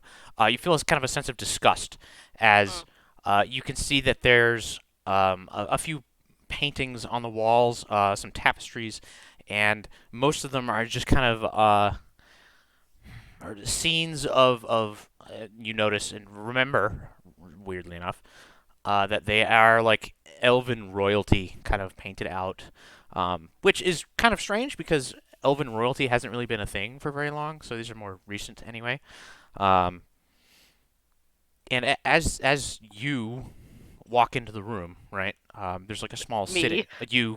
there's a small sitting area, and there's like I said, there's that large window, and there's a door that kind of leads to like glass doors that lead to a balcony, and uh, but in front of the big window are there's two people, and they're kind of like standing embraced, and one is wearing fine gentleman's clothes, like a military style jacket with like golden epaulets and kind of another mint green sort of jacket, and looks like kind of like riding pants, and a very you Azalea recognize him to be a very handsome man, um, but the rememberer, I don't even know how to word that, but the point of view that you're seeing is just an overwhelming, just utter sense of disgust, and Mm. not only is it that, but Thanks, so we hate him. you can hear like small whispers in the back of your mind, and you can't really pick out what these words are.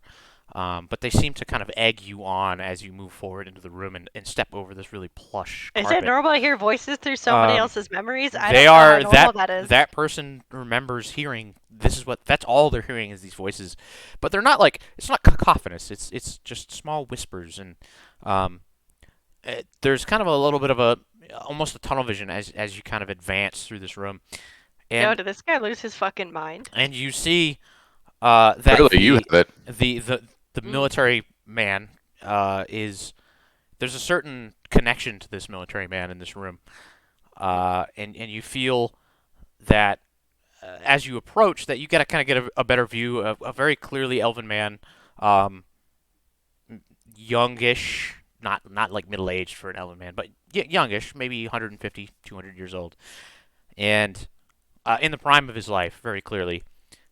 He doesn't have like any weapons on him, and he doesn't have anything like he's wearing these very fine like white gloves, and very much a gentleman's gentleman. Um, and he's standing in what might probably be his bedroom. It looks like, and he's with a woman in Why am I in there? there's a woman there with him, but you're not really focused on this person. It's kind of fuzzy, and it's hard to bring into focus because you, Azalea, may be trying to view the room, but whoever this memory is not doesn't give a damn really too much about that. Really, you get the sense of almost like a satisfaction that these two people are in this room, and you note that there's nobody else in here, and you can hear the fire crackling a little bit, and you can smell like some sort of heavy like perfume, um, and you kind of you look down at yourself as you kind of step into this room, and you see yourself wearing like a leather lamellar armor, like kind of just the breastplate, and then you can see the greaves that you're wearing and the gauntlets and whatnot. Like clearly you've been out, and you feel kind of grimy, but at the same time you feel better than these people, whoever they are. You have a sense of superiority as you walk in with this intense Well, anticipation. I feel like that already. So and like, and as you kind of step in, you the whispers in your mind. You don't understand what they're saying, but you feel your hand come down to a hip, and you have like a cavalry saber on your hip, as well as a very long kind of decorative dagger. But also those are both sheathed, and next to that you kind of pat yourself to reassure yourself that there is in fact a very small dagger meant almost for a lady could hide it on her person, like in her dress or somewhere, to keep herself safe. And seems the odd when the I'm man very kind clearly of armed, but the okay. man kind of like breaks away from the embrace, and he smiles, and you just utter disdain for this person comes over you, um, and you just kind of step into an embrace with this man, kind of a very strong, manly bear hug sort of deal.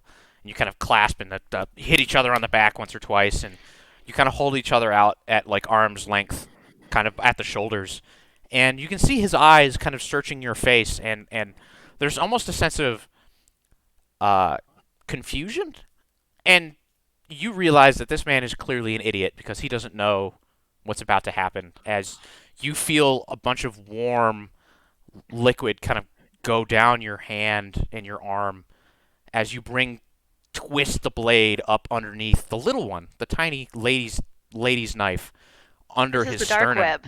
This is the dark web. Got it. And I don't like this. you look down as he looks down at his chest and the blood kind of flowing out, and you kind of remove the knife and you just jab it into his neck, and he goes, you don't even Oh. really hear the gargling, but you can see the blood kind of foaming around his mouth and his neck as he kind of reaches for you, but like he's falling backwards, and you kind of withdraw the blade, and you just smile as he kind of falls back, and you turn to the woman in the room as you kind of take in your surroundings. There's a lot of feeling going on here, and you, Azalea, your brain is not quite working as you're reliving this memory. And you just watch as the dagger flies out of your hand, kind of lands at her feet, and you like walk over to the draperies and tear them down. You wipe your hand of the blood, and then you let out a blood-curdling yell as you've kind of cleaned off yourself, and you cast a small spell to kind of prestidigitate the blood away from you and onto this woman's what was once a beautiful dress, as she kind of stands there shocked. The dagger in front of her, the blood on her dress that may not actually be real blood. The tattered and broken now, tapestries and window. Like clearly, this man is taking horrid enjoyment in tearing down, breaking apart this room, and just kind of the utter shock that this young woman is having, and she's not even able to make a sound. And as you hear guards kind of running to the door, and the door bursts open, and you draw your saber. And for a horrid moment, as the words that come out of your mouth, you can't really understand them. They almost seem foreign to you, as the feeling of enjoyment and of almost orgasmic bliss has just overcome you, and it's so hard to even work out the words that this person is saying, and the saber is like shaking in your hand from excitement, though the guards may see it as sadness and terror. And you see this woman, now you realize a half-elven woman, and for a horrible moment, the clarity strikes you, Azalea, as you realize that this person is you. And that man on the I hate floor that. is your fiancé, who's Thanks, I been hate brutally that. murdered in front of you. Thanks, I hate that. Okay. And the memory kind of ends with the guards like pinning you to the ground as you just kind of come back to yourself, and I need you to make a will save, Azalea. It was a bad time. I need Bad you to trip. make I need Bad you to make a trip. will save. Well, we'll see. I don't know what the save is. It wasn't too bad. Wasn't too bad. It wasn't great. 22. Yeah, and the rest of you watch this. It takes maybe 2 minutes for this potion to like work through. Even though Azalea, you're fairly certain it was maybe like 5 or 10 minutes of your life, which also was an infinite amount of time, an eternity.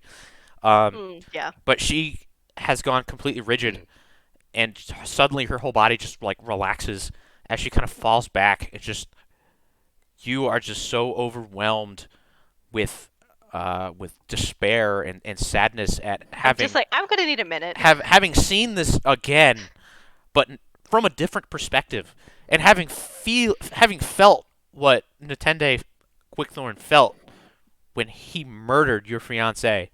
Just it's heart wrenching, and you just watch as she just kind of collapses on herself, as it were.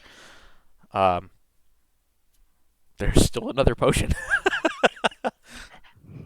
Danny, He's like, what like, if we didn't take the potion? he's like, I don't want what she's had. Yeah. This doesn't. I mean, this doesn't look great. Azalea, you want this one? Pokes with a stick. Okay. I'm gonna check on her, make sure she's all right, using whatever knowledge of medicine I have. Yeah, just make a medicine check for me. Ouch. I am the medicine man. 22.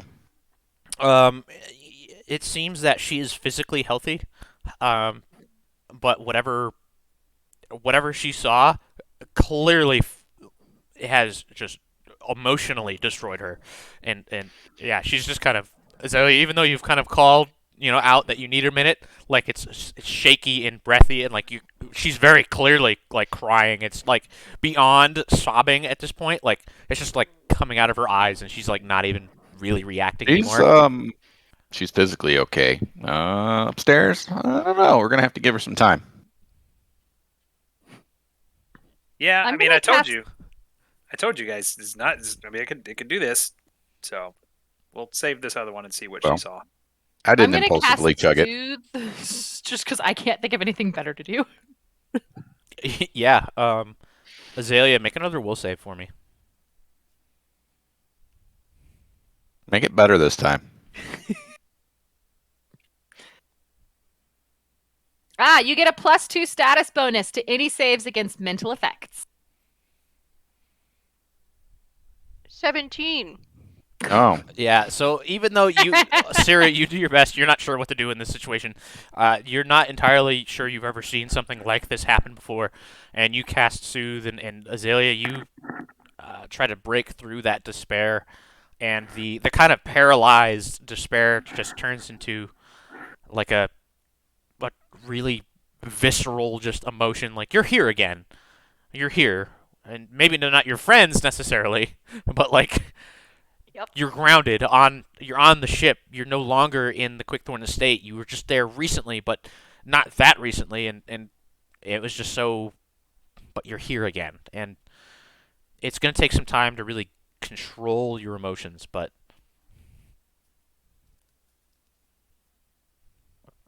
Well, that shit hurt. I'm gonna try to like tuck her into the cloak better. yeah, Like roll her she's onto her comfortable in the side. cloak. Yeah, roll her onto her side, like you would do for a passed out drunk person, and just like tuck her into the cloak. yeah. And so Azalea, you just kind of like, do you just kind of let yourself be kind of manhandled?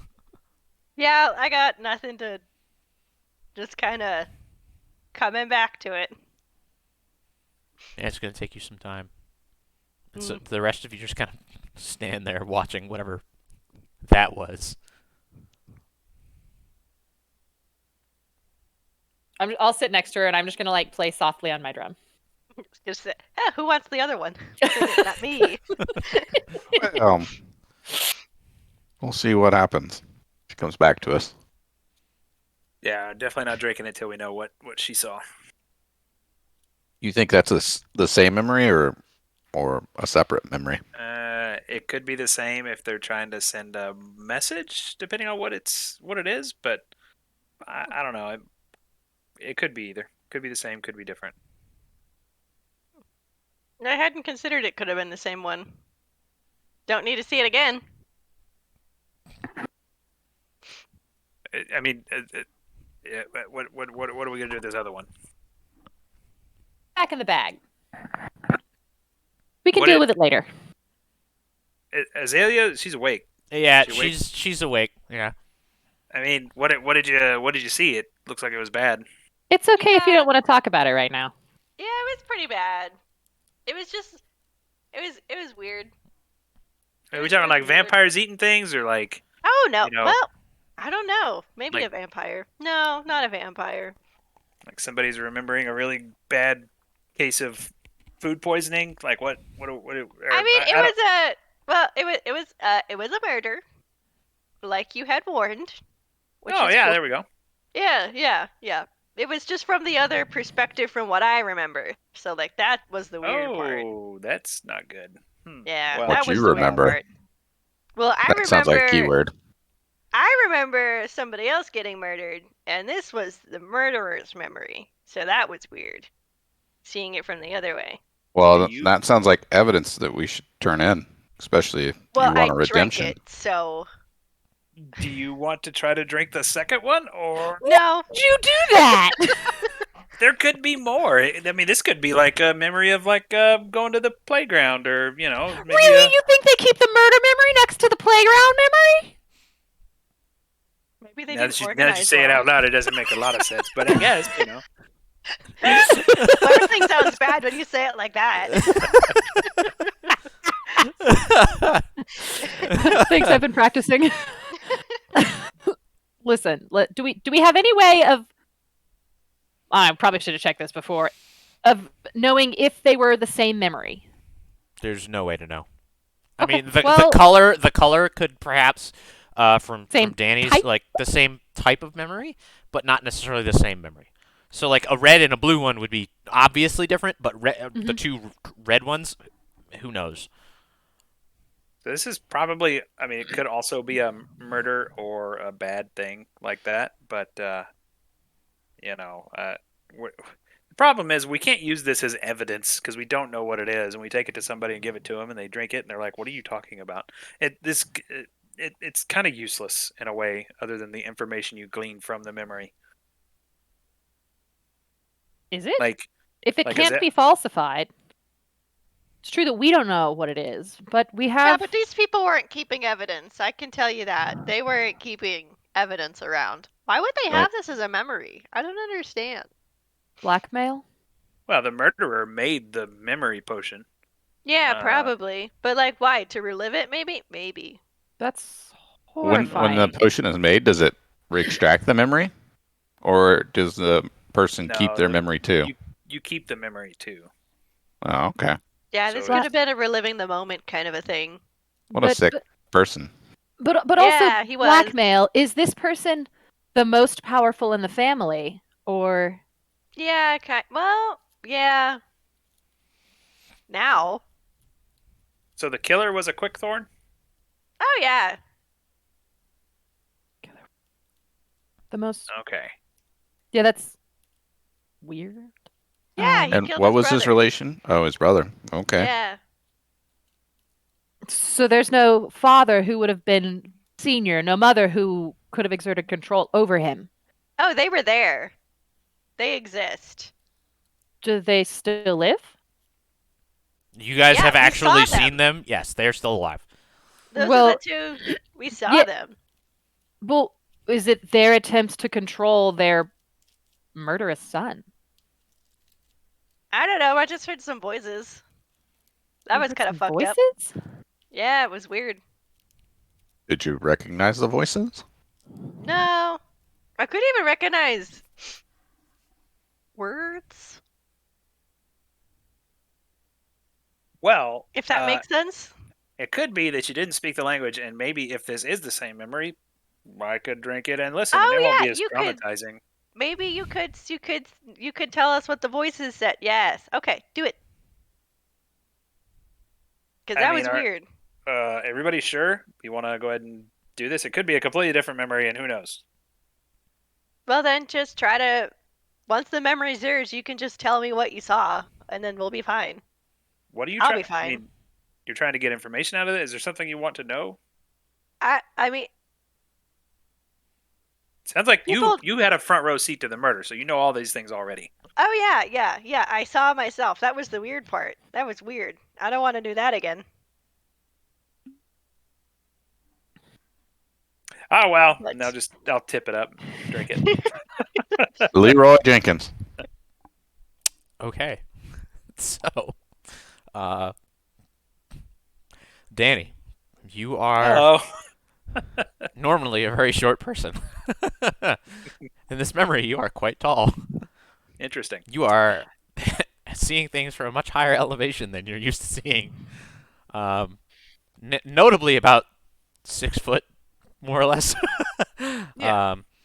And yeah, you see yourself before a set of double wooden doors, and you push the doors open, and you feel this kind of sense of this giddy anticipation building in you. it's the same memory. And you walk into a room with a king-sized bed with a canopy bed and the moonlight and torchlight streaming through this large window.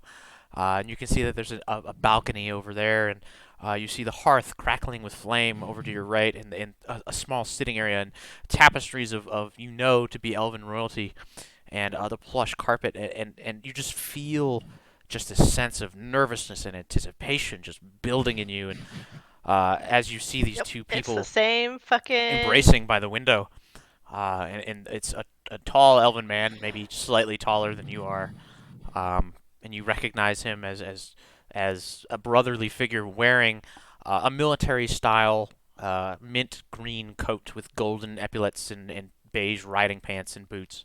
And you can see that he's got white gloves on, and he is the gentleman's gentleman. And you just feel this overwhelming disgust as you see this man, this absolute disdain for this person as you push into the room. And even through the glow of the mint green crystals on the wall, you realize that it's the three of you alone.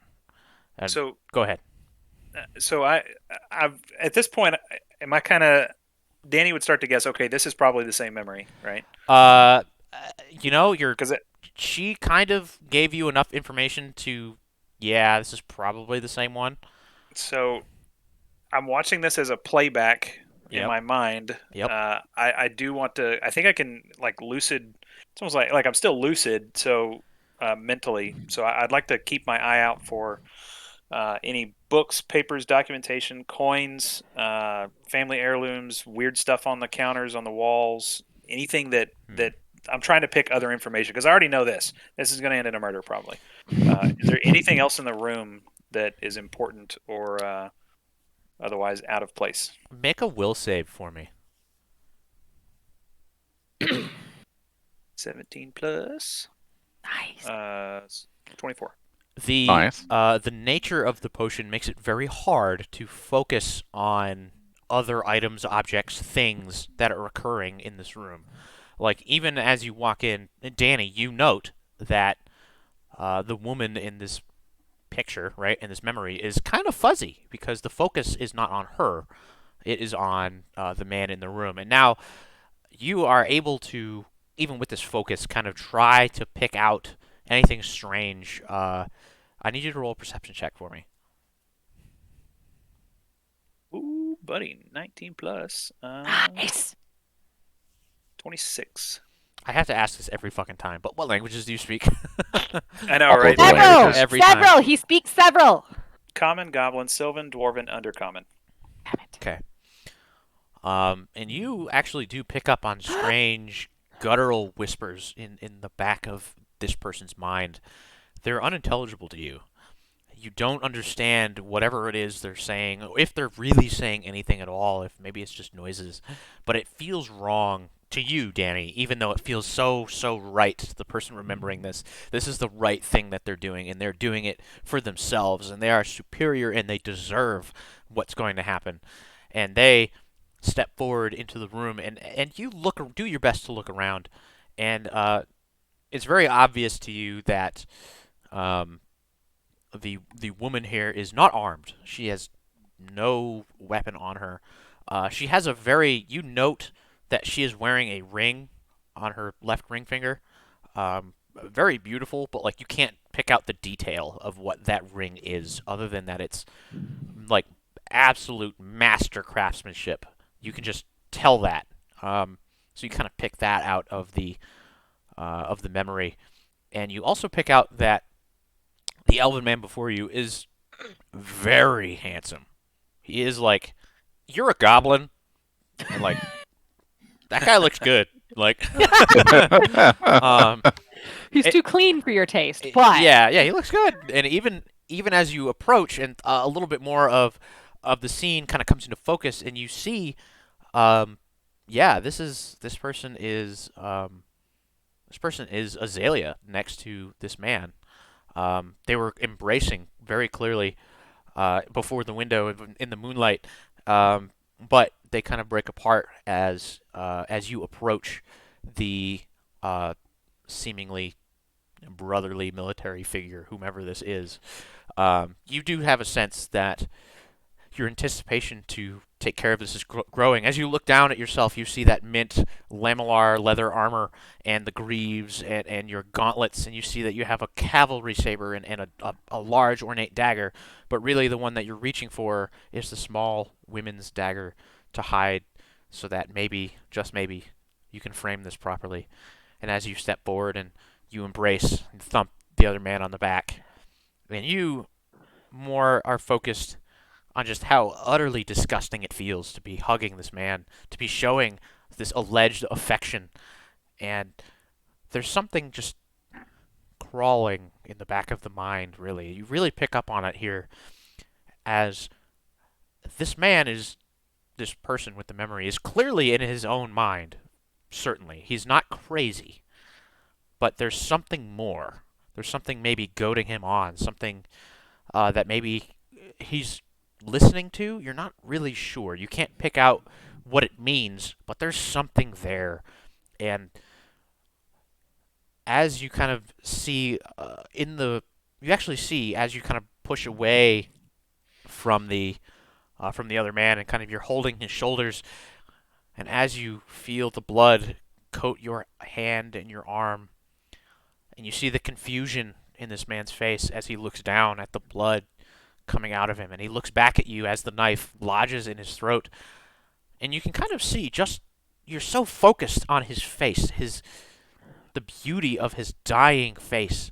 You absolutely adore it. But you, Danny, try your best to break through this emotion, and you can see in the window that the person you are, this armored elven man, he's elven for certain, but you see a strange tint in the glass, and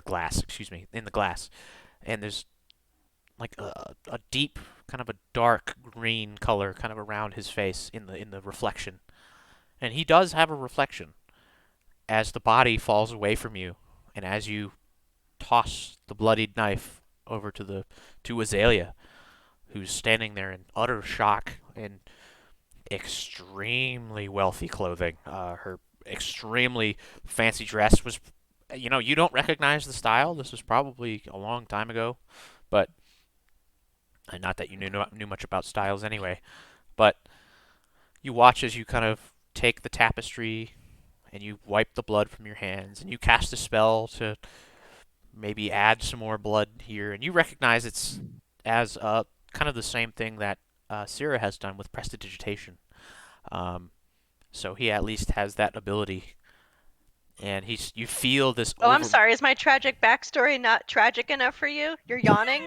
You feel this. You feel this overwhelming sense of excitement boring. as you draw your saber on this woman, on Azalea, as the guards burst through the door. And you hear a voice again. It seems to be this man's voice, but it's so overwhelmed by this utter orgasmic feeling that this man is having from having accomplished the deed, having murdered his brother and blamed it on this man's, based on the ring anyway, and lack of ring that you also notice on the other man, fiance. And it kind of ends there. You are certainly shaken by this experience, but by no means are you as distraught as the woman who has had to experience it twice. As you kind of come back to everybody. That was the weirdest orgasmic experience I've ever had. Thanks for Gross. describing it like that. That murderer was really into it. Oh, anyway. So Did Thanks. you Now we understand have the to voices? live with that forever. that was your fiance? Yeah. It's a Sorry little, for your loss. it's a little late, I mean, but thank yeah, you. yeah, but we could, I wasn't alive then. I'm sorry. I there's- got here as fast as I could. we can handle emotions shortly. There's like information here to talk about. So, the murderer, did you get to see him? I mean, do you know who he was? Oh yeah, I'm well aware of who it was. Okay, all right. Yeah. Well, do you know that he maybe was being mind controlled or had a otherworldly patron or I something didn't, but I goading do him now. on? Do you remember any of the sounds, any of the voices, any of the phrases, even if you didn't understand them? They were guttural, deep. Not really. I mean, I'm not sure were they words or were they just muttering. I mean, if you're talking about like a you weren't able to really pick out anything, honestly. It was just Yeah. you heard Yeah. the sounds, but like you couldn't reproduce them even if you tried. Yeah. So, Okay. I mean, something really bizarre. It's not a thing I recognize. Yeah, so there could be more driving the murderer, which, wow, I mean, that was kind of shady the way he pinned it on you. So that's awful. Oh. Yeah, it was pretty bad for like. Still Man, bad. and you were rich. You looked loaded. Yeah, I was. Yeah. Well, Bastard. as we've seen, they had a lot of money. Things changed, I guess. But yeah, that was weird. Yeah. I feel weird. I think yeah. I'm done for the night. there was, Yep. there was a lot. Yeah. All right, I'm gonna head out now. That seems like a sad note to go to bed on. Do we want to maybe have some pastries? I was thinking alcohol, but I suppose anything will help. Okay, let's get the pastries out, Danny. Okay, just not the jelly-filled ones. Then I'll start. I hate you. I'm just saying, like you bite it, it's whatever. It looks weird. Here. just Okay. start handing out stuff. That was unexpected. I'm sorry. That was really good. You really got me with that one. That was good. Whew. Okay. Concern. Oh. Yeah, so you get the pastries out. You share them amongst yourselves, doing your best to avoid any jelly-filled donuts.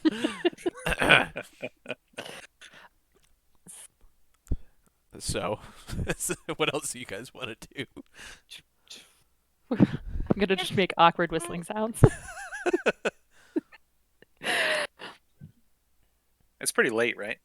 Yeah, it's probably at this point, probably like 9 or 10 o'clock at night. All right, how Pretty about late. tomorrow we decide what we want to do with the information?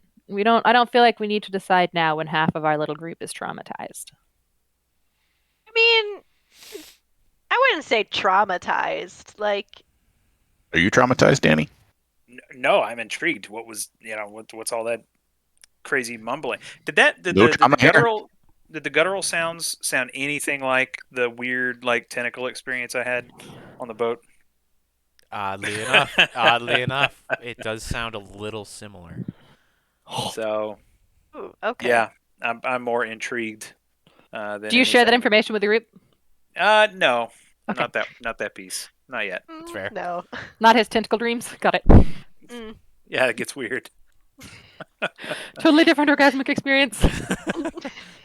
Otherworldly, orgasmic.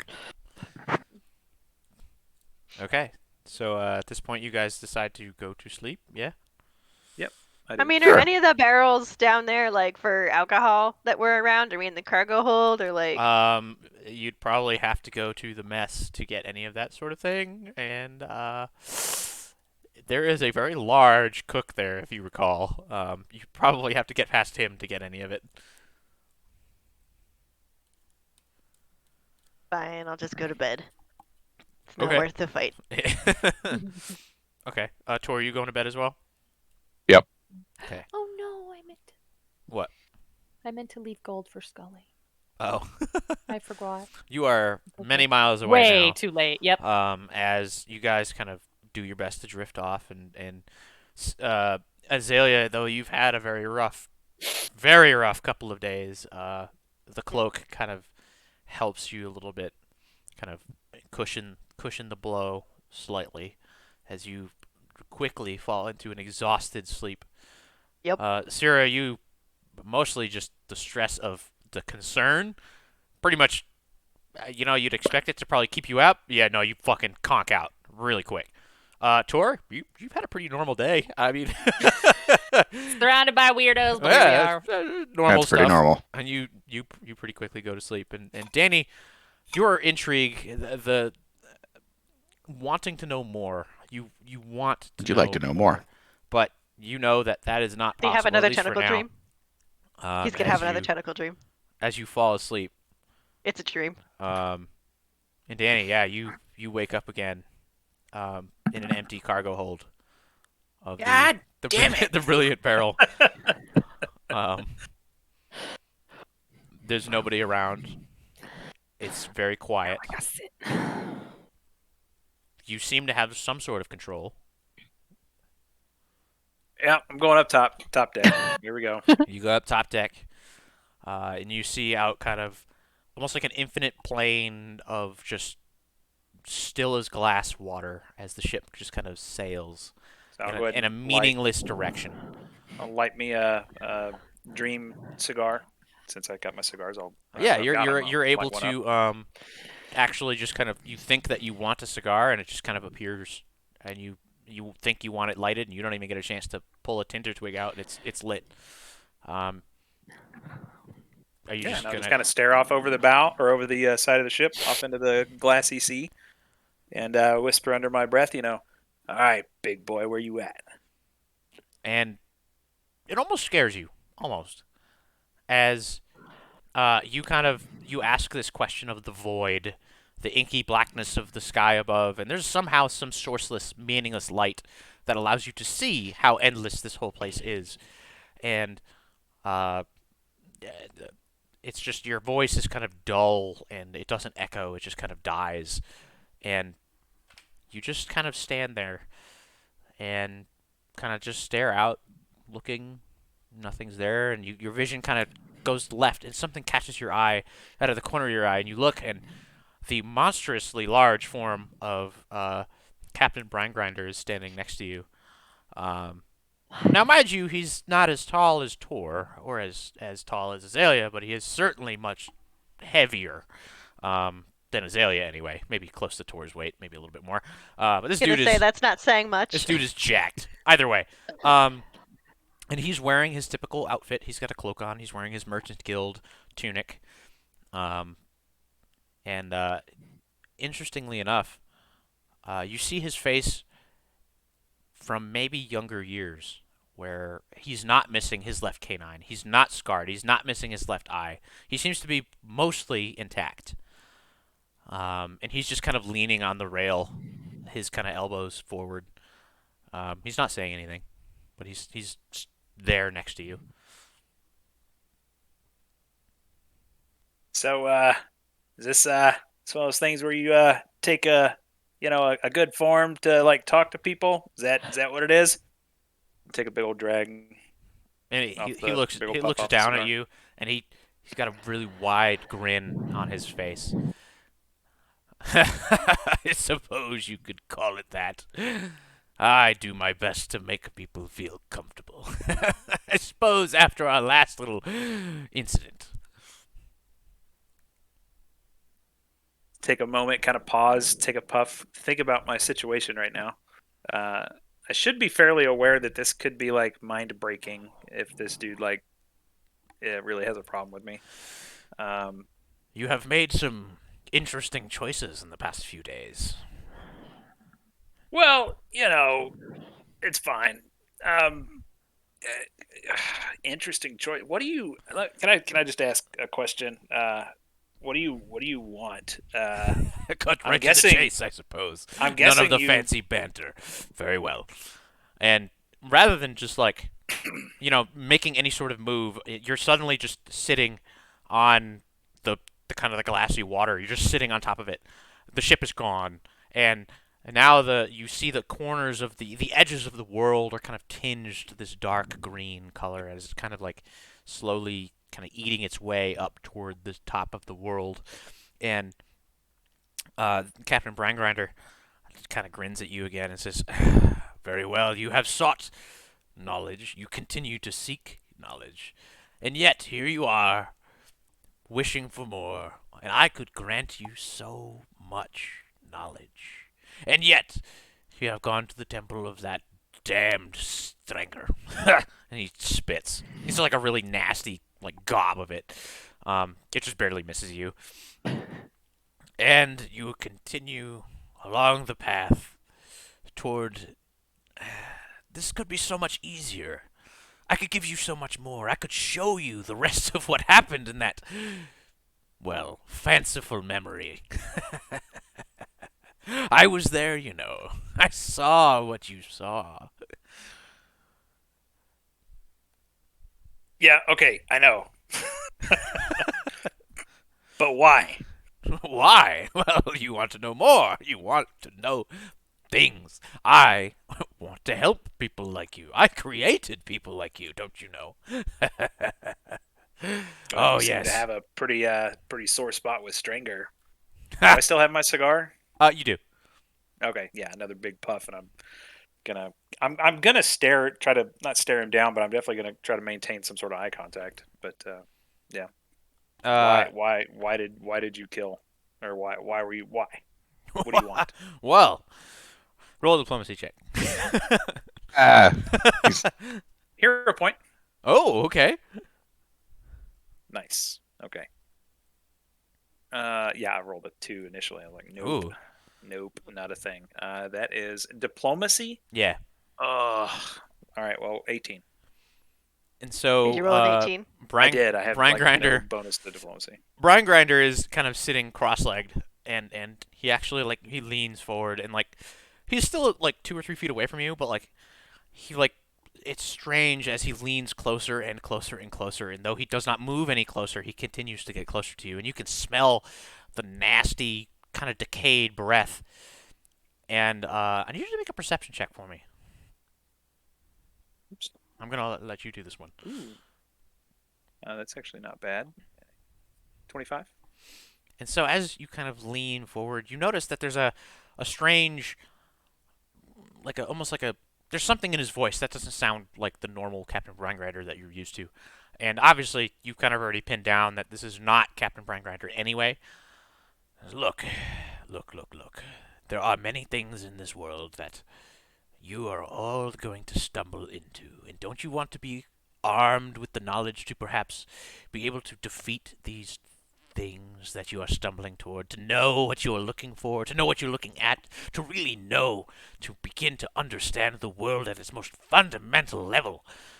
There are so many things that I could teach you.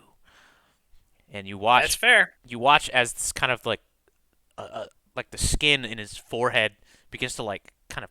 It's disgusting as it kind of peels away, and as you watch as these small black tentacles kind of come out of its, and you watch as they're almost like Hermaeus Mora. they're almost like eyelashes to the green eyeball that is now in the center of his forehead. And Question. yeah, Well, it's like tentacle eyeball forehead thing. Question. I got all my powers and stuff, I believe, for the alchemy side of me from Stringer. I don't understand why you got such a problem with Stringer. Sounds like they're doing the same thing you are, but you got tentacle face problems. And you, as you say I have a this, tentacle face problem. you watch How as their nose and their snout begins to like twitch in very clear anger as this whole being like it stands, and you watch as it begins to morph away from Captain Brinegrinder's form into just this, still maintaining a very rough hyena shape. And you watch as its jaws reach out to grab you, perhaps for your insolence. And then again, you hear the sound of a raven, and it kind of pulls you away from the ever encroaching jaws of this beast as it grows and grows, and yet somehow you still begin to go further and further away from it, and you start to hear these loud snarls and interfering as always. How dare you? And you just suddenly just kind of you feel like you fall and you hit the deck as you are like kind of jolted awake on the below decks of the brilliant barrel. It is quiet here, save for the snores of the other sailors and for your compatriots. And there's something more brewing in your mind, as confusion, maybe, as intrigue, as always. And yet, as you kind of sit up and kind of pat yourself down to make sure you didn't lose anything, you find a small, well, maybe not small, as you like try to pull it out of your sleeve, a large black feather, a flight feather, about this big. You kind of draw it from your sleeve, and you just kind of, there's nothing special about it other than the fact that you did not have it before, and it's here now. Huh. Well, probably not gonna get much more sleep tonight.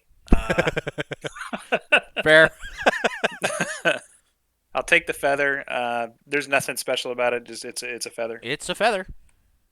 I'm gonna take the feather and myself to the top deck and look over the side and smoke a cigar and try to kind of think this through. It's like a otherworldly patron. I really want to know what this thing is. Being pulled away from it by Stringer kind of pisses me off. Not that I wanted to be friends with this thing, but I want to know what it is. Make a recall knowledge religion check. I do not have a hero point, so I don't know what that is. Yeah, it's a 2. Yeah, you have no idea what this thing could be.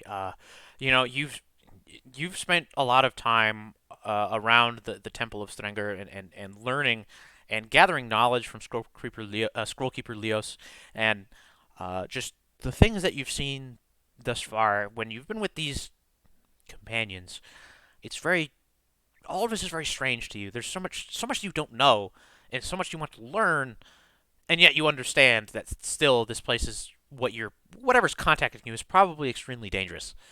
But at the moment, it's going to leave you alone for now, anyway. Maybe until you go to sleep again. You don't know. But yeah, I'm not going back to sleep.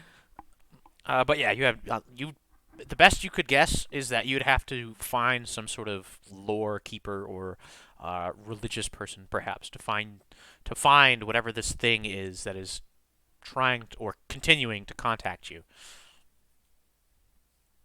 Would I suspect Tor might know something about this, being that he's been dead? Yeah, maybe. That's a possibility of that. I'm gonna go wake Tor up in the middle of the night. I'm sure that'll go well. So Tor, you are shaken awake. As I'm kind of shaking, I'm just gonna like push him away, like to give myself defensible space. Yep, I'll land on my ass. Got it. Hey, Tor. What? Hey, you sleeping good there, bud? Well, I was, asshole. I got a question for you, and it seems kind of weird to ask a question. And it couldn't wait? No, not really. Hey, so you know anything about like a hyena-shaped, like elder evil tentacle bad guy? Well, that's descriptive, but yeah, I was kind of dead once, so maybe. What do I know? You can do a religion recall knowledge check. Probably doesn't have to be that high, so we'll see what happens. 16. Oh yeah, that's plenty. Sweet. So let's go Danny, and I'll grab my fishing tackle. We'll just kind of go sit up on the top deck and fish off the side while I Yeah, I got my own fishing recall gear and tell too. him about this knowledge. Yeah, so as you guys kind of set up on the side, Tor, you kind of take a minute to think about it. And yeah, you've had some relation with some of the gods and goddesses of the pantheon, and one of the denizens of hell is Eflair, the monstrous one. Uh, she is essentially the goddess that created monsters, literally. In Danny's sense, yeah, she made goblins. That is a thing. She made goblins. She made hobgoblins. But she is kind of committed to not only passing along knowledge, but only that knowledge that will serve to tear down others and to destroy the beautiful things in the world. And only her devotees are only committed to like this utter destruction and downfall of really civilization in general. Uh, the short term costs, as far as you have seen from your travels and from your memories, really. So you kind of get little spots of feeling and little bits of maybe a temple that once you had gone through when you were much, well, in another life, as it were. And even now, the rubbing from the altar where you collected the moonstone, you recognize the imagery of the kind of the three-eyed beast, and you kind of put together that maybe Danny may have messed with forces a little bit further beyond than originally anticipated. Um, but you know that she has a tendency to kind of give a short-term boon. In this case, maybe like werewolves, they were given this curse, really a boon of strength and destructive power, but it's a curse. And so you know that she is truly evil and has no sense for perhaps helping or aiding others or friendship or family.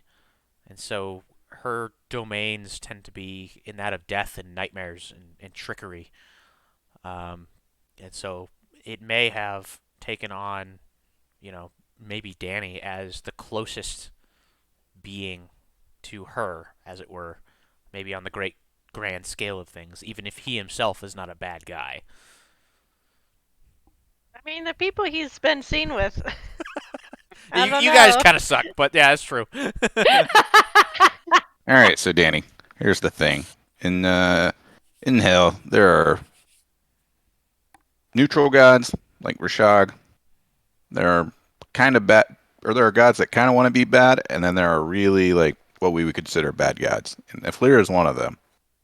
And from what I know, she created goblins. That's something I had discovered in a past life, and reaffirmed in the underworld. But yeah, basically her goal is just to cause chaos and tear things down, and she creates monsters of that nature. So this is just kind of one of her beings. She's trying to reach out to you, possibly. For what end? I don't know. Um, but I can't imagine it's good, and she can give you knowledge, but it's for her own benefit to cause destruction and madness. So I'd be very careful with making a deal with a god. If you think a devil is bad enough, imagine making it with a evil god, as we define it. Yeah, I don't think I'm gonna like actually do anything with this evil person. I just, it's interesting, but I think just showing up is already. She obviously isn't a very good strategist. Like she's shown who she is. Like this is not smart. You know what I'm saying? Like, Mm? oh, did Well, I mention like I think she could be connected with Azalea's fiance's murderer. Um, at least could be her or another god, another evil bad god. But regardless, there's some sort of driving force there. So what I'm saying is this thing's not good. It's messing with us. I don't like it. I don't trust it. I And don't either. What are the odds that we're gonna I would imagine we're going to run in more of its influ or her influence and stuff when we actually get to Hell, like because we're going to be closer to her plane. Is that right, Demon? Yeah. So like she Yeah, I think that. resides on Hell. Like when you're in Right. Hell, she might actually be there. So like. Yeah. Okay. Yeah. So we're all going to have to kind of steel ourselves against that because we're quite literally going to her plane of existence. Well, uh, good thing. Good thing. At least for now, it's taken interest in one of us. I'll still kind of keep it at more than arm's length. Yeah. Well, and it's kind of interesting that you think that she's probably related to Azalea's framed murder. Kind of like to what end is unknown. That's kind of scary. Driving chaos and the downfall of society or whatever this thing wants. Maybe Azalea's family had a more stabilizing effect or was a really important piece. I don't know. That's a fair observation. I'm incredibly intelligent. Just to be clear, like my intelligence is like 18. So I'm trying to, no, he's not very wise. Please. He's not wise at all. Continue to put things together, and I appreciate it. Please continue. You're doing great. Well, regardless, I've got Stranger on my side. So in the dream, what was the name of the bad guy? F-Layer. F-Layer is the god. F-Layer tried to eat me, which, okay, whatever, it's a dream. Stringer actually showed up and pulled me away. And then I woke up and I had this, and I'll reach in my little bag of holding and pull out my raven feather. Be like, see, that's pretty cool. Then I'll hand it to Tor. I'll just kind of admire it and like, wow. Things are crossing between dreams and planes. Gods are weird creatures. Yep, there's physical proof. That's why I showed it to you. Like this, it's a thing. Something happened. No, this is probably a good reason to wake up in the middle of the night, and I'll hand it back. Anyway, I'd like to catch fish. Yeah. Had any bites? To catch a fish? No, that'd be good. So as you guys, kind of sit through the early morning hours fishing, the kind of the dismal, cold gray of the morning light kind of comes through from the dark gray of the clouds to maybe a light gray with the sun comes up. As you guys continue upriver, passing now in the light overgrown plains of abandoned wheat and grasses and stands of stunted trees by the river and bare of any foliage now as the winter slowly but inevitably approaches. You notice, especially Danny and Tor as you're fishing, as Syrah and Azalea are still passed out below. You guys pass in the very early dawn hours a number of what appears to be small villages, but abandoned. Roofs collapsed, walls fallen over, roads overgrown, and the quiet along the river now is eerie. That's something we expect. And from what you all know of the world, there was recently a very great plague, a great war, and a lot of death and destruction. Something about the horsemen of the apocalypse or some sort that got repelled, but caused quite a bit of damage. There was a plague of demon fever that had come through 30 years before, on top of all of this stuff that only happened relatively recently, as far as you're all aware, though rumors abound about some strange stars falling to the earth and causing wars and whatnot. So yes, this is expected, but still, especially for the older folks in the group, namely Tor, and even Azalea to a lesser extent. It's still saddening to kind of see the impact of what has happened in recent years. But for now, it's some time before another ship passes you, and Syrah and Azalea, you both kind of awaken as the sailors begin to maybe looks like they're going to take the sail down as the wind shifts a little bit, and they start rowing. And it is now a quiet morning of 16 absolute, about halfway through the month, a Yar day. And that is where we're going to end today's session. Wow. Thanks, bud. Yeah, yeah, yeah, of course.